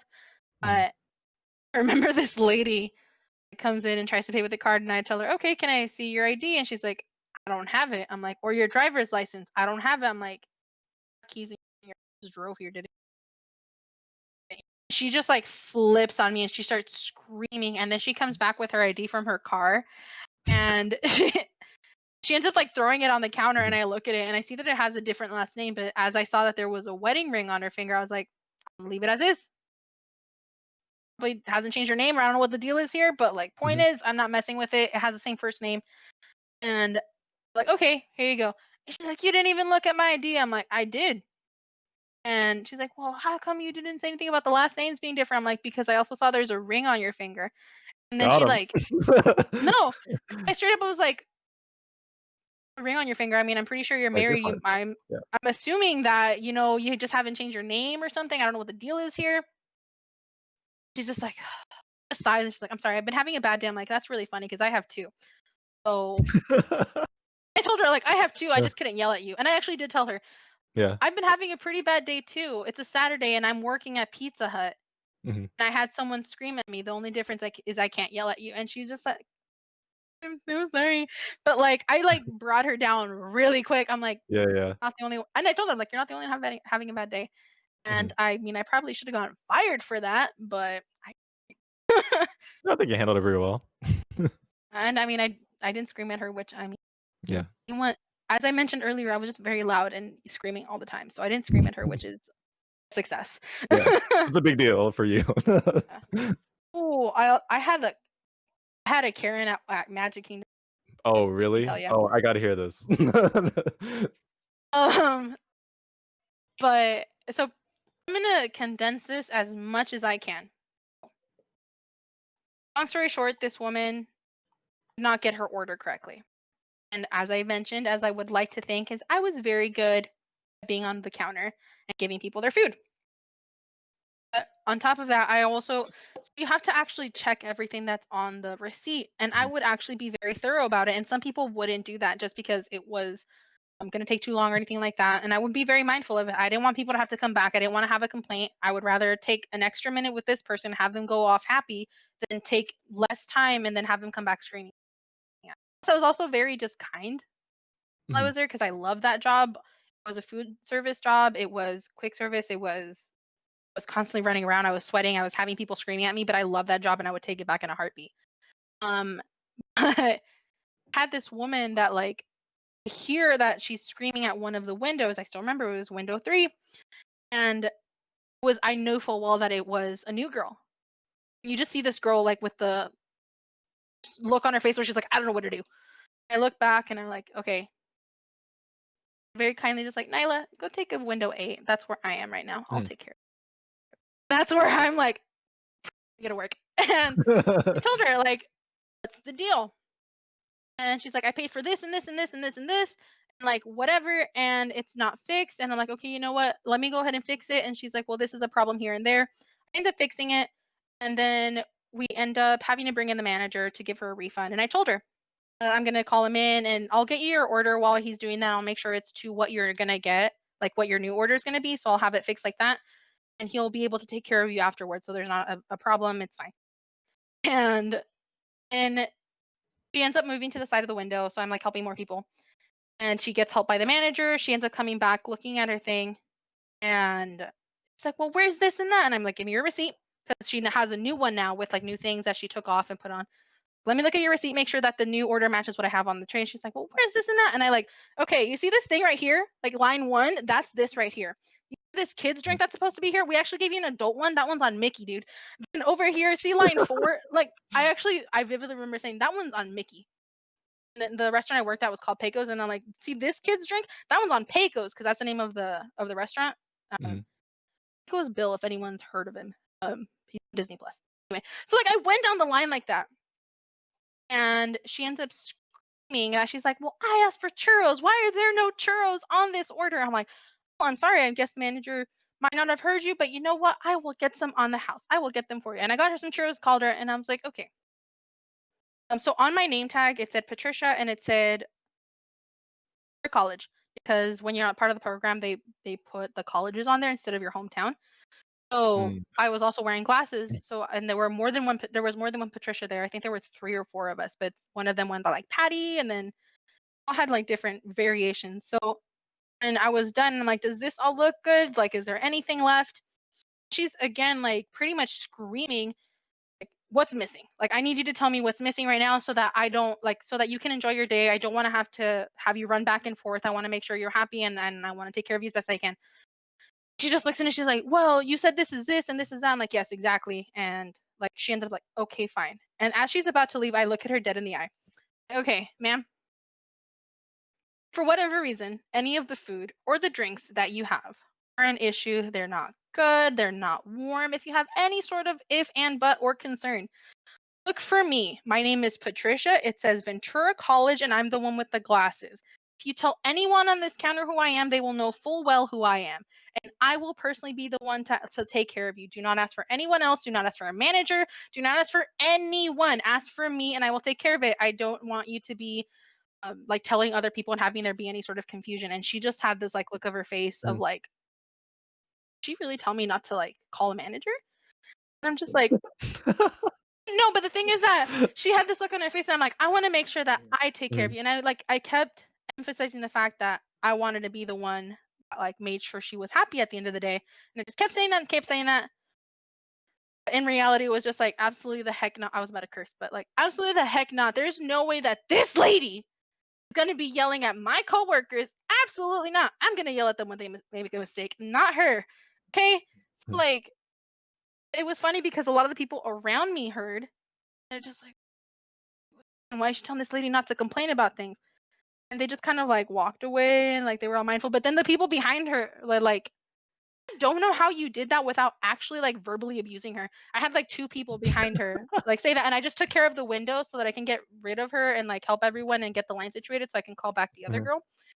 Like that's a very condensed version of the story, but I mean not very, but it's a slightly condensed version of the story. Mhm. And no, but it was pretty much just like at the end I just told her, don't bother anyone. Bother me. Call me from the back if they need to. Mhm. Don't bother anyone. Just like she just really was like, and like, you good? And then I was like, you good? Okay. How can I help you? And I like pulled over, like I looked around her, if anything. I was like, how Mhm. can I help you? And everyone's just like, here's my receipt. Karens, man. Stereotypical Karens. We love Yeah. our actual like people in Karen, Yeah. but stereotypical Karens. But yeah. Yeah, I've never heard anyone go out of the way to, like, make it a point to help that person. Did you just do that to, like, keep her off your coworkers? Or, like, did you have, like, a Yeah. personal did you felt like you had a, "I have to take care of her" kinda thing? It was both. First of all, the poor girl who was actually helping her in that moment, who was on that window, it was her like second or third day, like post training. Oh, yeah. It's like, It "No." was like, no, and it was lunch rush. Absolutely not. Do not be screaming. Plus, she had, Mhm. I think, no, she had a big bill. It was easily like a $200 bill. Yeah. Which I mean, I know is only like 3 things at Disney, but Yeah. but in all seriousness, Not like surprised. no, in all seriousness, it was a big bill. It was a long receipt. So it was a lot of like and then also there's things like with called like a dining plan and like Mhm. there's a Oh, bunch yeah, of yeah. different things that go into it. So I knew like it wasn't my first rodeo. I worked in Frontierland, by the way. Uh-huh. So like that's accurate. And like I had done this a lot. Plus I was already naturally good at it. I mean, I have a really big family. If you ask, hey, does anyone need something from the kitchen? You get 20 people asking you for something. You keep track of these things and how they work. So I was like, no, you're not going to scream at her. Second of all, no, that's not okay. Even if the order is wrong, you have no right to yell at anyone, whether it be my coworker, another person's coworker, someone at the park, someone off the park, a different restaurant. If you go to a freaking Applebee's, no, you don't get to scream at someone for having a messed up order. Second of all, I have a lot of experience in management in the sense where I have to take a lot of complaints. I know how to escalate that situation. And Mhm. third of all, I know what I can and cannot do for her. I know when I can give her, well, not me personally. I know when I can call for a refund. I know how many Mhm. times I can replace her food. I know when I Yeah. should call a manager over to fix the problem. So I knew what I was doing in that sense. Plus, Mhm. if I got her out of the way, I knew that I can handle the backed up line a lot more quickly. Right. So I was like, no, this isn't gonna happen. So I genuinely wanted to just help the girl. She was very sweet and like there's no reason for her to like be yelled at. She like actually was very bubbly and like upbeat. So it wasn't like she just had like a resting like bitch face or anything. So Mm. yeah, I was like, no, we're taking care of this and we're making sure that plus I knew that the manager that was on you have managers at different sections. I have a Yeah. manager for like the dining rooms or whatever, like the back of house and stuff like that. And so I knew the manager who was on the floor, and if I messed up, I knew I can call him like, "Yo, this is what happened," and he would have my back or make sure that things got fixed. So yeah, I just wanted to make sure that this lady didn't take advantage. Plus, there was a lot of people that um, I have my name tag, but it has a little Espanol. A lot of people would Uh-huh. miss it. And you'd be surprised at how many Spanish speakers don't realize that you have a Spanish name tag Uh-huh. and they'll talk Spanish and talk Oh. smack in front of you. Um, What's, no, like, the yeah. worst thing, like, someone has said behind your back? It wasn't to me, Uh-huh. but like it wasn't to me. I was a little far off, but I was still within earshot. I have this friend who I still have like on Facebook and stuff. She's really sweet. She's white. She's white and appears to be white, like very clearly, but she understands Spanish. She doesn't Mhm. speak it, but if you speak to her in Spanish, she can respond in English and she gets it. She can't have full Yeah, yeah. conversations, but she gets it. And these women, again, within like a slight earshot, it was like she was able to like handle the situation without me. But homegirls were over here saying like there was a mistake on their order, and then she was like, "How can I amend this?" But there's also a very distinct language barrier, and they're like, "We can just take it. She's a white girl. She doesn't know what we're saying. It's on our receipt. Just take it." Oh. I was just like, "What the frick?" And then she's like, "I can understand you." Like, what? And yeah, the worst. The worst. I hate Man, it. that I would've been hate awkward. people. No, and then not so much that so in the East Coast. In California and like on the West Coast, we're mostly Mexican when you talk about Hispanics. On Mhm, the East Coast, and particularly in Orlando, a lot of Haitians, a lot of mhm. Puerto Ricans. So if anyone who is Hispanic or Mexican has not interacted with a Puerto Rican, they speak a different Spanish. Is it like Literally, it's is the it, like, same thing completely different? technically. Yeah. It's not it's like American and UK English. Mhm. It's the same thing, but it's definitely different. Yeah. And it was like on register, and this guy was trying to correct my Spanish, and I'm like, okay, sir, do you understand what I'm saying or not? Is there a mistake? Did I make a mistake? I know I'm saying a different word, but I brought out the same thing. Yeah. And he was just trying to like make it so that I look like I didn't know what I was doing when there was quite literally just a like language barrier, if that makes sense. It's like we Yeah. have a different. This is gonna be really dumb, but we have a different word for bacon, like Uh-huh. Mexican or Puerto Rican Spanish. So he's saying his Spanish. I'm like, do you understand what I'm saying or not? I brought out the right thing, didn't I? Like, and it was very clear that he was trying to make it seem like I was making mistakes so that he can take advantage and take more. I Mhm. was like, no, no, no, no. Most of my coworkers here speak the same Spanish as you, and I know full well what you're saying. You're not gonna make me look like I messed up. Oh, Mhm. he was just kind of like, huh? No, I, Dang. it was not an actual language barrier. Uh-huh. One thing that was really annoying is that a lot of times, well, Spanish and Portuguese are two completely different languages, like Oh, yeah. actually different Yeah. languages, and some people would come in speaking Portuguese and they would ask for a Spanish speaker, and for some miracle of the world, I was always the only Spanish speaker in the Mhm. restaurant somehow. That was in the front of house. So they would call me and like I would constantly just randomly hear like Patricia. I'm like, "Ooh, what?" And I like knew that they were calling me to translate because they would actually like scream out my name. Mhm. And no, yeah. And then once I would get to them, like, "Hi, how can I help you?" in Spanish, and they would start speaking Portuguese, and I'm like, Espanol, Uh, no Portuguese. And I would go and complain to my coworkers, and this happened multiple times, and I stopped complaining. Why did you call me? I don't speak Portuguese. I speak Spanish. And they're just like, but they asked for a Spanish speaker. I said Espanol. Frick. Are y'all trying to cause problems here? So, It's like maybe you could kind of communicate. Maybe I don't know. Maybe that was the thought process. from from my understanding, I don't speak them both, obviously. It's easier to if you speak Portuguese, it's easier to understand Spanish than it is for the reverse. Mhm. However, Ah, I have not been around enough Portuguese right, to like know, and I obviously don't speak it, so I mhm, can't tell what is and what is. right. So, yeah, no. But, Well, did you ever okay. have a? Did you ever have like people take advantage of like customer service? I guess. Um, General or Disney? or like, can you tell? I guess just anywhere working retail. Like, could you tell that someone's trying to take advantage? At Walgreens, when people would try to return things without a receipt, I was very strict about that. No, Yeah. because when I first became a manager, I did it and I got in trouble for it, and I was like, never again. So I was like, nope, I'm not doing this anymore. Um, my favorite thing to do though, is when people would say like, oh, they did this for me last time. Is instead of Mhm, saying instead mhm, of saying I would never say, well, I'm not doing it now. I would say, who did it for you last time because I have to report them to management. mm. And that would immediately shut them up. Yeah, because, like, if they're lying about that, they have to go further with that lie, and they probably didn't think that far. Yeah. Yeah. No, so oh, I would have some guests at Disney be like, "Oh, well, the girl who was here before you did it for me," and I'm like, "Well, there was a guy here, like, ever," and I'm like, "Oh, who did that for you?" Because I have to report them. They just be Mhm. like, never mind. You know what? Ugh, I shouldn't even be doing this or whatever." I'm like, "Okay, well, Damn, get wrecked. oh," and it's Easy. like, oh, and it was never like I'm not gonna do it because that way it took me out of saying the no. If they told me something, be like, "Oh, well, so and so is doing this thing," I'm gonna let them know not to Mhm. do it.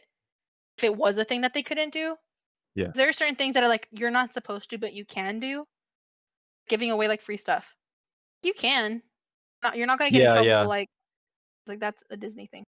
yeah. Can But confirm at Target. Like, you can actually, I mean, you're not supposed to do this, but you can actually, like, discount some things that are not on discount. Um, yeah, Stuff like that, you know? yeah. Or like, if there was a wrong tag on something at Yeah, yeah. Walgreens, it's like, well, this thing was here instead of there. Okay, ma'am, I'm not gonna give you this $50 product for like $2. Okay, relax. You can read a label. You can tell that it's not the same thing. Like, come on. Yeah, yeah, yeah. Um, definitely that. And I remember there was one. So was dividers between vitamins, and there was like buy one get one or something. So thing is that somehow the divider it didn't slide like this. It slid so that when it went back, it would move like this. So instead of being right in front of the barcode or the is it called a miler the price tag, it's in Mhm, front of the row. It somehow looked like it was on the one on the left of it, the right of it, or I don't remember. Either way, this lady is like, well, that's not the price it says over there. And end up like, okay, well, let's go look at it together just to confirm what the deal is. And if I see that it's wrong, I'll fix it for you. Because it was like, I remember it being a drastic price difference. mhm. And then she's like, oh, it's this one. I'm like, it goes here. This is a price tag, the one that's right next to it. Well, how, like, why is it not in the right place? I'm like, it is. It's just lopsided. And she like, favorite thing is at Pizza Hut and at Walgreens, I was a shift lead. Which means that if the store manager wasn't there, I was the manager. Mhm. What? Well, let me speak to your manager. The manager. It's like, "Yeah, Like, let oh, the me store. go get the manager," walks to the back, walks out, "How can I help you?" Now, what I did one time just to be like a sarcastic ass, like Uh-huh. I pulled up my name tag and it has like Patricia and then manager under it. Yeah, yeah. I'd be like, well, I need someone above you. I'm like, well, the store manager is not going to be here because it would often somehow happen on the weekends. I'm like, oh, well, he's not going to Mm, be here until Monday.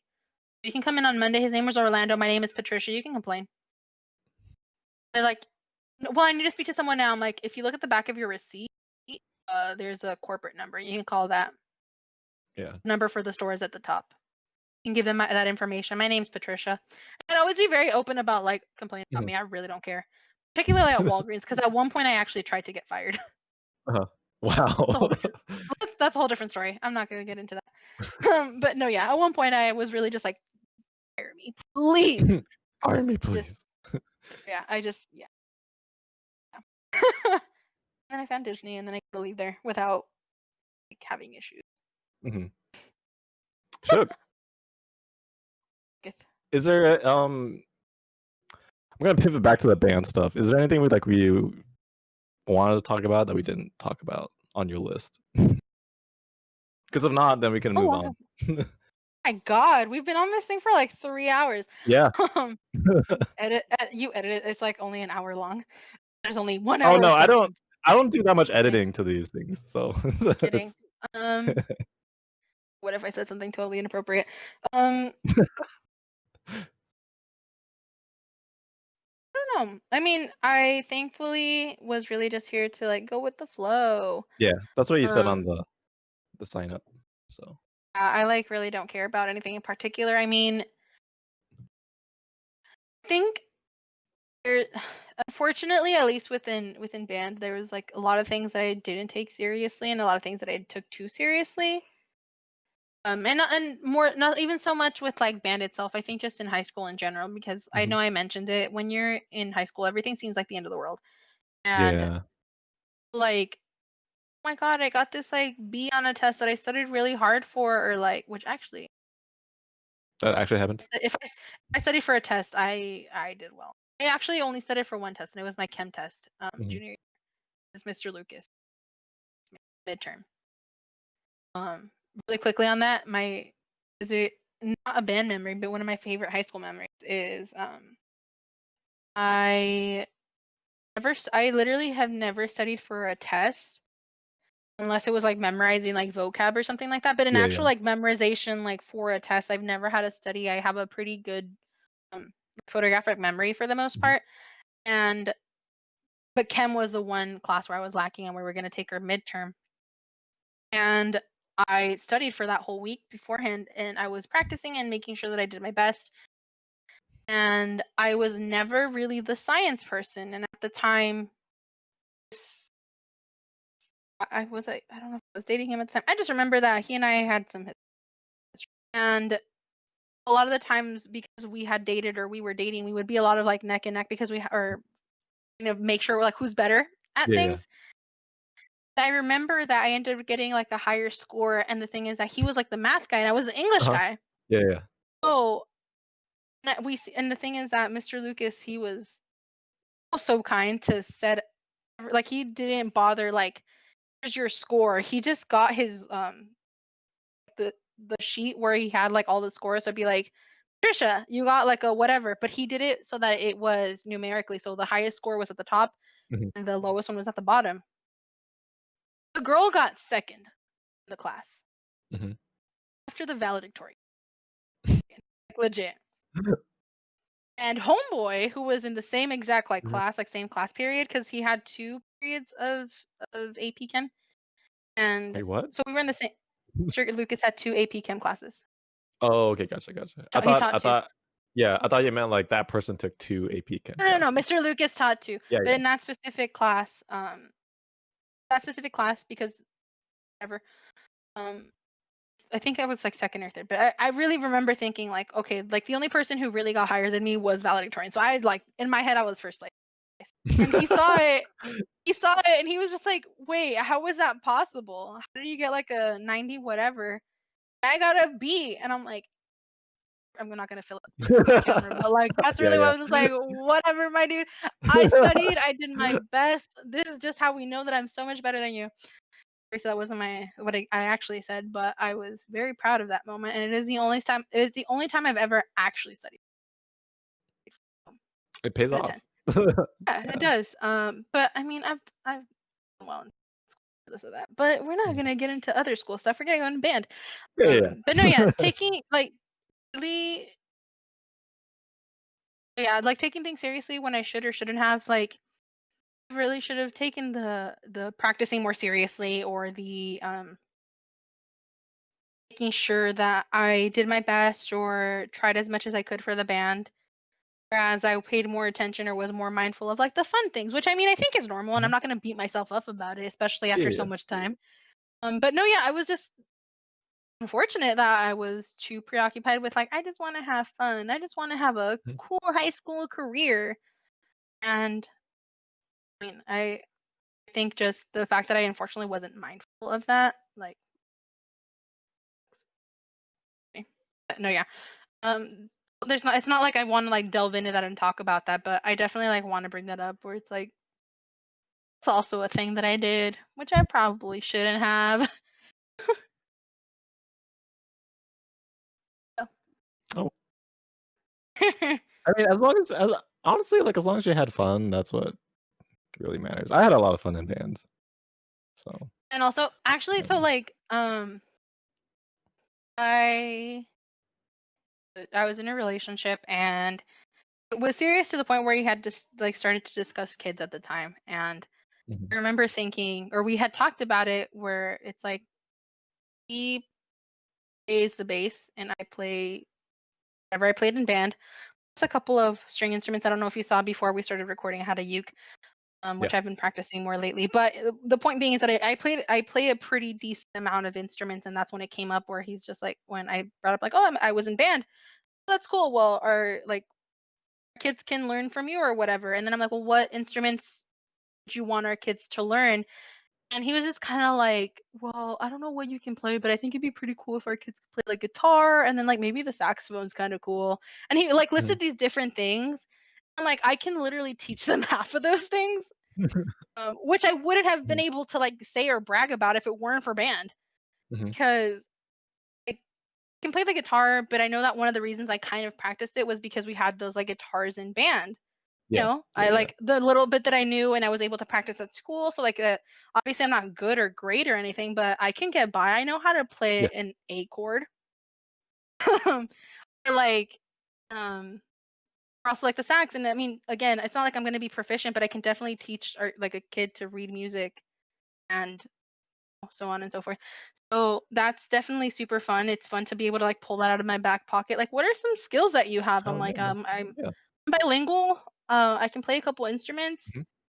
and like stuff like that. I think is really, really super cool. Yeah. Especially if I mean I haven't been keeping up. I don't own a saxophone to practice on, and my flute's broken. Mhm. I can definitely still read music, Yeah. and it's it's cool. Oh my god, I just remembered. Remember earlier when I was like struggling to think of that music word? I was thinking of dynamic. Yeah. Oh, That's okay.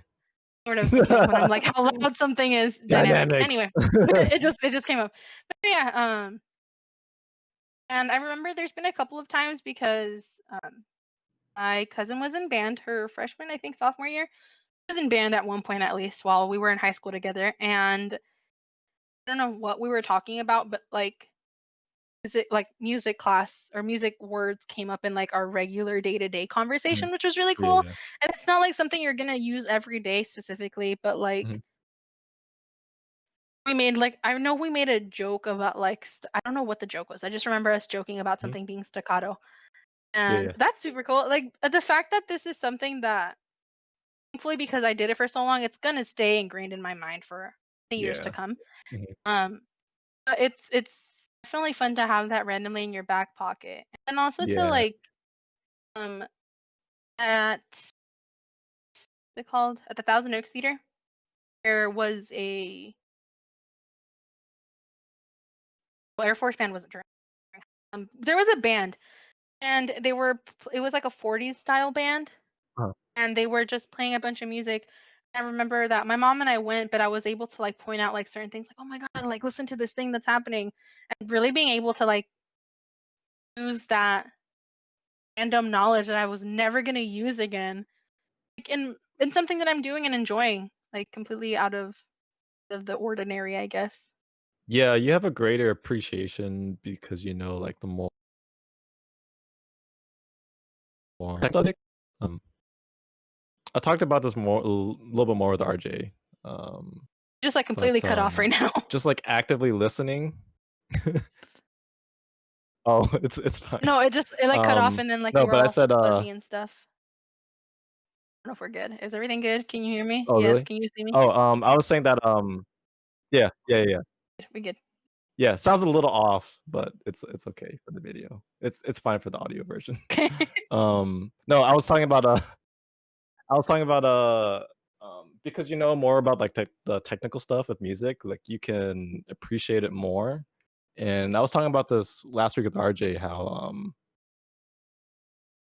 like, really practicing, like, active listening is, like it's kinda hard to do, like, it's not as easy as, like, "Hey, just listen to this song."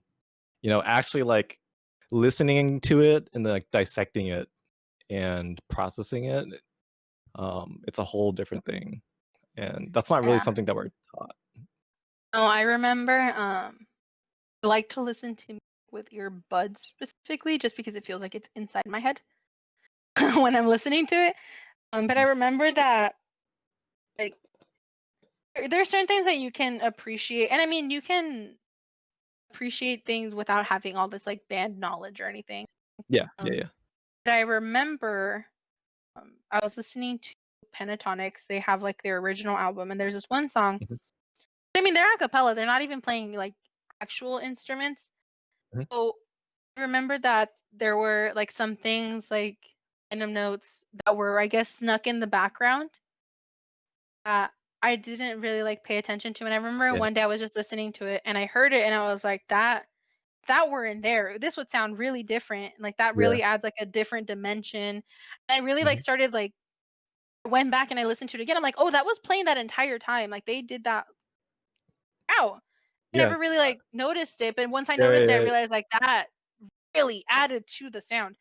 Mhm, So I'm like, I probably would have never heard about it if I wasn't mhm. in band. Didn't have Yeah, that specific appreciation, you know? yeah. I had that realization with, a New Foster People song that just came out. There was some, like, with their bands, they have a lot of parts that are, like, just texture to the song. So, like, if you don't actively, listen for it, like, you're not gonna notice it. But you'll notice that it's like something's missing when it's gone, kinda thing. I know, I So get it it. was just yeah, yeah. Yeah, it was just like a woodblock part, right?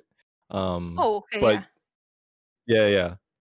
You wouldn't have noticed it if you, like, didn't actually, like, actively listen to the song and all of that. But it's cool that as a musician, you have sort of that thing that you can pocket. Um, Yeah. Also regarding, like, the skill thing, like, that's something that I like to pocket too, like, it's like, "Oh, tell me a random fact about you," like, "Oh, I know how to play the trumpet," or, "I know how to play, drum set," or something like that. People are like, "Oh, that's cool." You know, that kinda thing. Um, Yeah. that's always fun I to, like, mean, bring out. it's super fun, although I feel it's fun in my case. I come from, like, a musical background in that, like, my grandparents were professional singers, which is another fun fact that I Uh-huh. like to bring out. So in Oh, my fun head, fact. it's kinda a fun fact about me. Like, in my mind, it's, like, yeah, it's cool that I was in band and whatever, but then, like, leaving my family and, like, realizing, "Oh, not everyone does this. Yeah, This is yeah, yeah. actually kinda cool."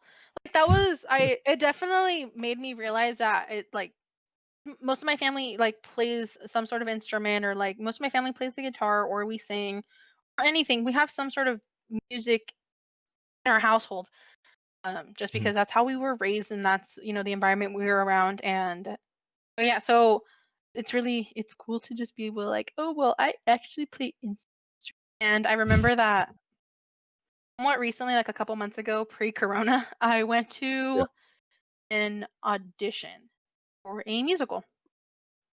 In the Heights, if anyone is interested in watching that, I'm just gonna quick plug there. It's a really good musical, but they're coming out with a movie next year. It was Mhm. supposed to come out this year, but then it got pushed back because of Corona. Yeah, yeah. But I went to go audition for it, and you have to have, like, your resume, but it has to be like an entertainment resume, which is different from your day to day. I'm not gonna be putting, like, "Oh, I worked at Walgreens or Yeah. Disney." Well, I Yeah, mean, I yeah. can probably put Disney on there, but not like Walgreens and Pizza Hut. Yeah. Um, so How's that different from, like, a regular resume? Is it just, like, you your put different experiences? you put, like, different acting experiences. Which I didn't Oh, have okay. any, or, like, training that you may have had, or in the same way that you put school and education and stuff, you also put, like, what Yeah, training you had and stuff like that. right. But I remember under, like, special talents, they I was like, oh, I can read music, and I can because they you like attach a resume, like a professional resume. Mhm. They also were like, fill in these lines though. We need this specific information in case your resume doesn't have it. And I remember I was like, oh, I play these different instruments. I can read music. I was in band for a couple of years and stuff like that. So it's really cool to be like, oh, I can also, be on tempo and stuff. It's random like music facts that I was able to like, oh, this is Mhm. thank you, band. Yeah. It's like letting me slide these in there. Really cool. Yes. That was just for fun. No, yeah. Yeah. Yeah, definitely it's a nifty thing to have handy back pocket. And I will keep saying that Mhm. because it's not a day-to-day thing. And unless you're like RJ who is quite literally in like music education, it doesn't come up every day. That's not something that you Yeah, yeah. constantly are going to be talking about. Right. So in a situation like me where I'm not around that very much, and even with my family being musical, it's not like we talk about instruments per se. We just like being Yeah, yeah. around music, or we appreciate music, but Mhm. don't necessarily like, oh well, like let's listen to this symphony, because that's just not what we do. That even though we'd like it, we don't necessarily like take in that. So it's nice to have that for outside of my family and like for myself as Mhm. well. Yeah. Cool. Yeah. I don't have a segue for that, so Well, where do you want to lead, or where do you want to go? Let's go. I don't have to segue. um, Just so yeah, left. we can hit the last part of the guideline, which are like kind of future goals and where do you see yourself. So I call Sure. these the 4 1s. For So where ones. do you see yourself in a week, a month, a year, and a decade? Funny enough, so my week and my month are different, which I know that Andrews were Uh-huh. like they're the same. I don't know about Yeah. RJ's. I'm assuming they were just like the same. For me, they're slightly different.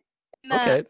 uh, literally the smallest detail. It's not even relevant, really. Yeah, yeah. So in a week, I'm turning 25.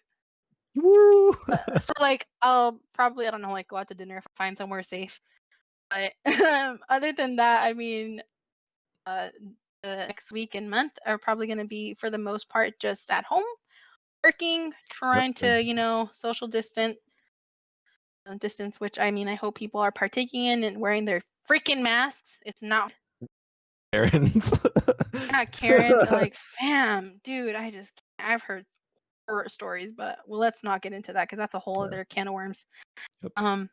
Yeah, people, please be safe. So in a week, yeah, I'll probably be doing something for my birthday because it's next weekend. Um, in a month, yeah, just gonna be here in a year. Hopefully, fingers crossed. I hope things start clearing up. My original plan was to, I did the college program. I was gonna come back to California for Mhm. a couple months and then maybe move back if I chose to. And I ended up loving working for Disney and Magic Kingdom. I mean, I got accepted to Disneyland, but it just didn't seem worthwhile. As much as I love the park, so I thought to myself, I'd rather go over yonder. Mhm. And the Mhm. Florida is a whole other its own. Um, But who knows how it's going to be in a year? Hopefully, in a year though. Hopefully, in a year things start clearing up. I'll be able to reapply and hopefully move back. Just because I mean, I have for the most part a pretty decent reputation with Disney, and that I've worked for them a couple of times and hired with them a couple of times, and like I was a pretty decent worker. Disney, please hire me. um, and then in a decade, I'll be 25 by then. So I mean 35.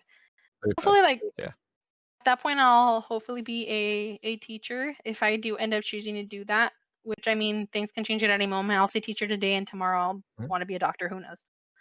um, Yeah. but Hard pivot. quite, yeah, hard left. Just um, saying that I'm gonna do that, but hopefully I'll be a teacher. I'll be able to be doing that. Settling down, having a family. Who the heck knows? Figuring out what I want to do with my future. Yeah, Yeah. having some sort of career in place, and then maybe having another 10, like little 10-year reunion of the podcast.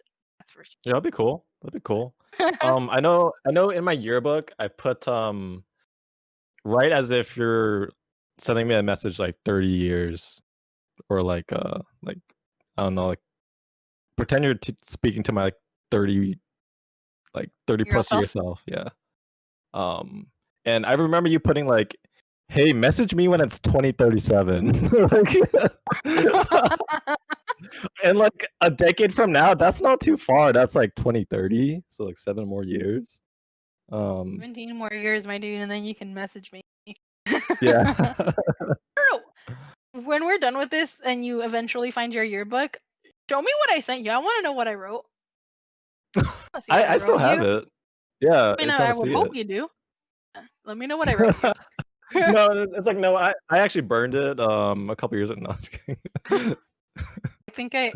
I think I have my senior year yearbook, but you wouldn't have written that because you were gone. Right. I was MIA. Oh, you were very much in action over at Cal Poly. Yeah. You're like, yeah. Yeah, I guess. Um I'll talk about my like 4 ones just so that you know. Um Tell. just real quick because I'm gonna have to repeat this like a couple times. Like a week and a month, like I would say same thing, just working, continue to try to be safe considering the climate. In a year slash decade, I'm kind of lumping this together. I would like to like start a side business, essentially creating like virtual tours of homes because I want to do a business that's based on merit versus like something that's based on time, right? So with the business, like how much I make is directly impacted by how much work I do. Versus like if you work hourly, like even if you're like the hardest worker, you're still gonna be get paid the same, right? So I wanted to just like a different like income stream that's more merit based versus just hourly, which I'm working hourly now. Which is fine, but you know, I can be the best version of myself at work, but I'm still gonna be paid the same. And I have qualms with that.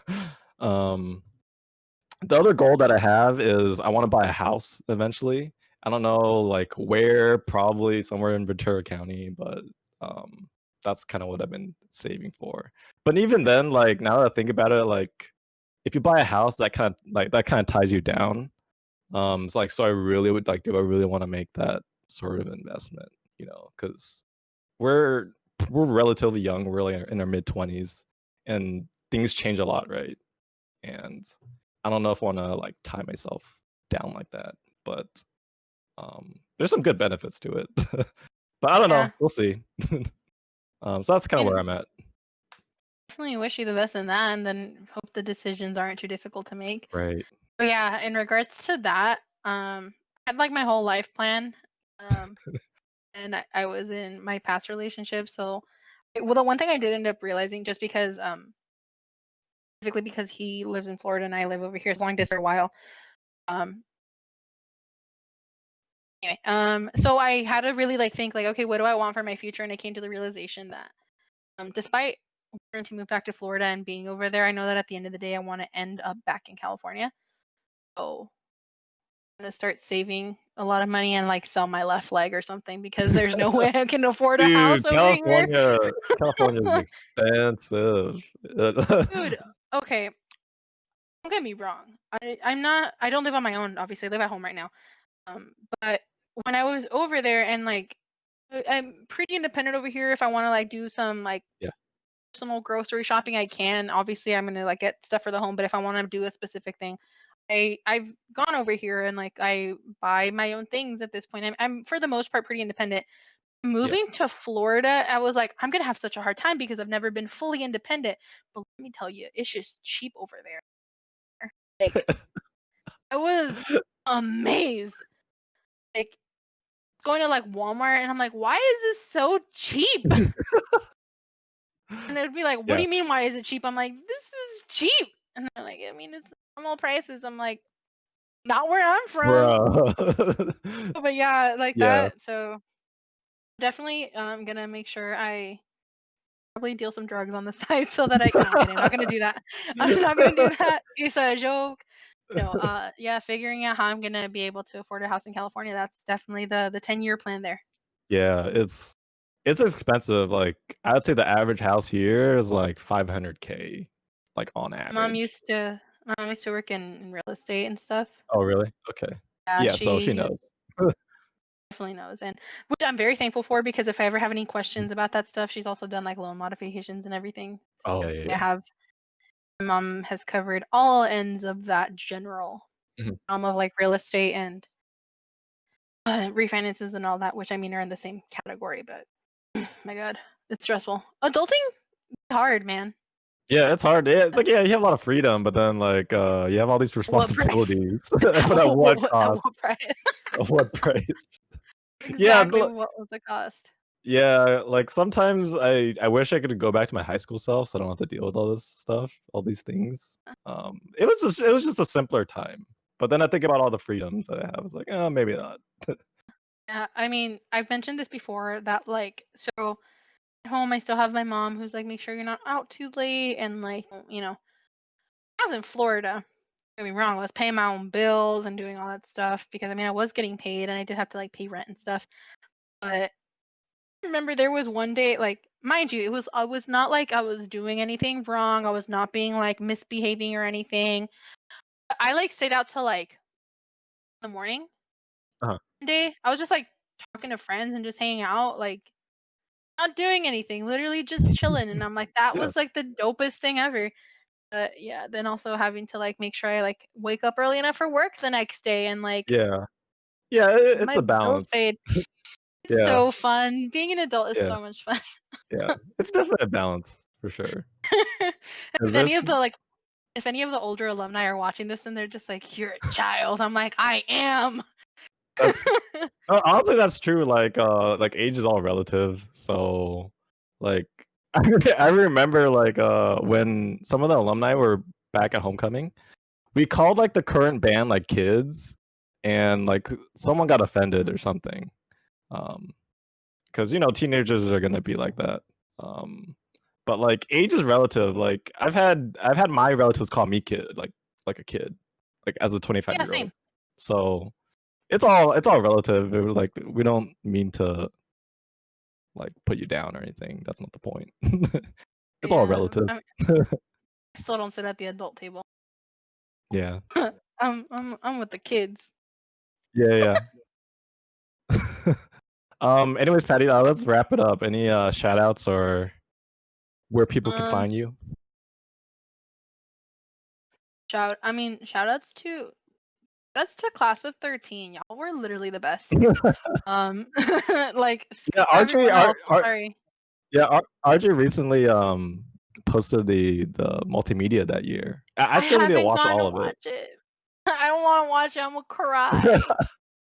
It's like Like an hour and a half long. It's literally like a movie. I'm, Like, I'm willing to watch it. I'm I'm so willing to watch it, but like my yeah, yeah, yeah. I'm ready.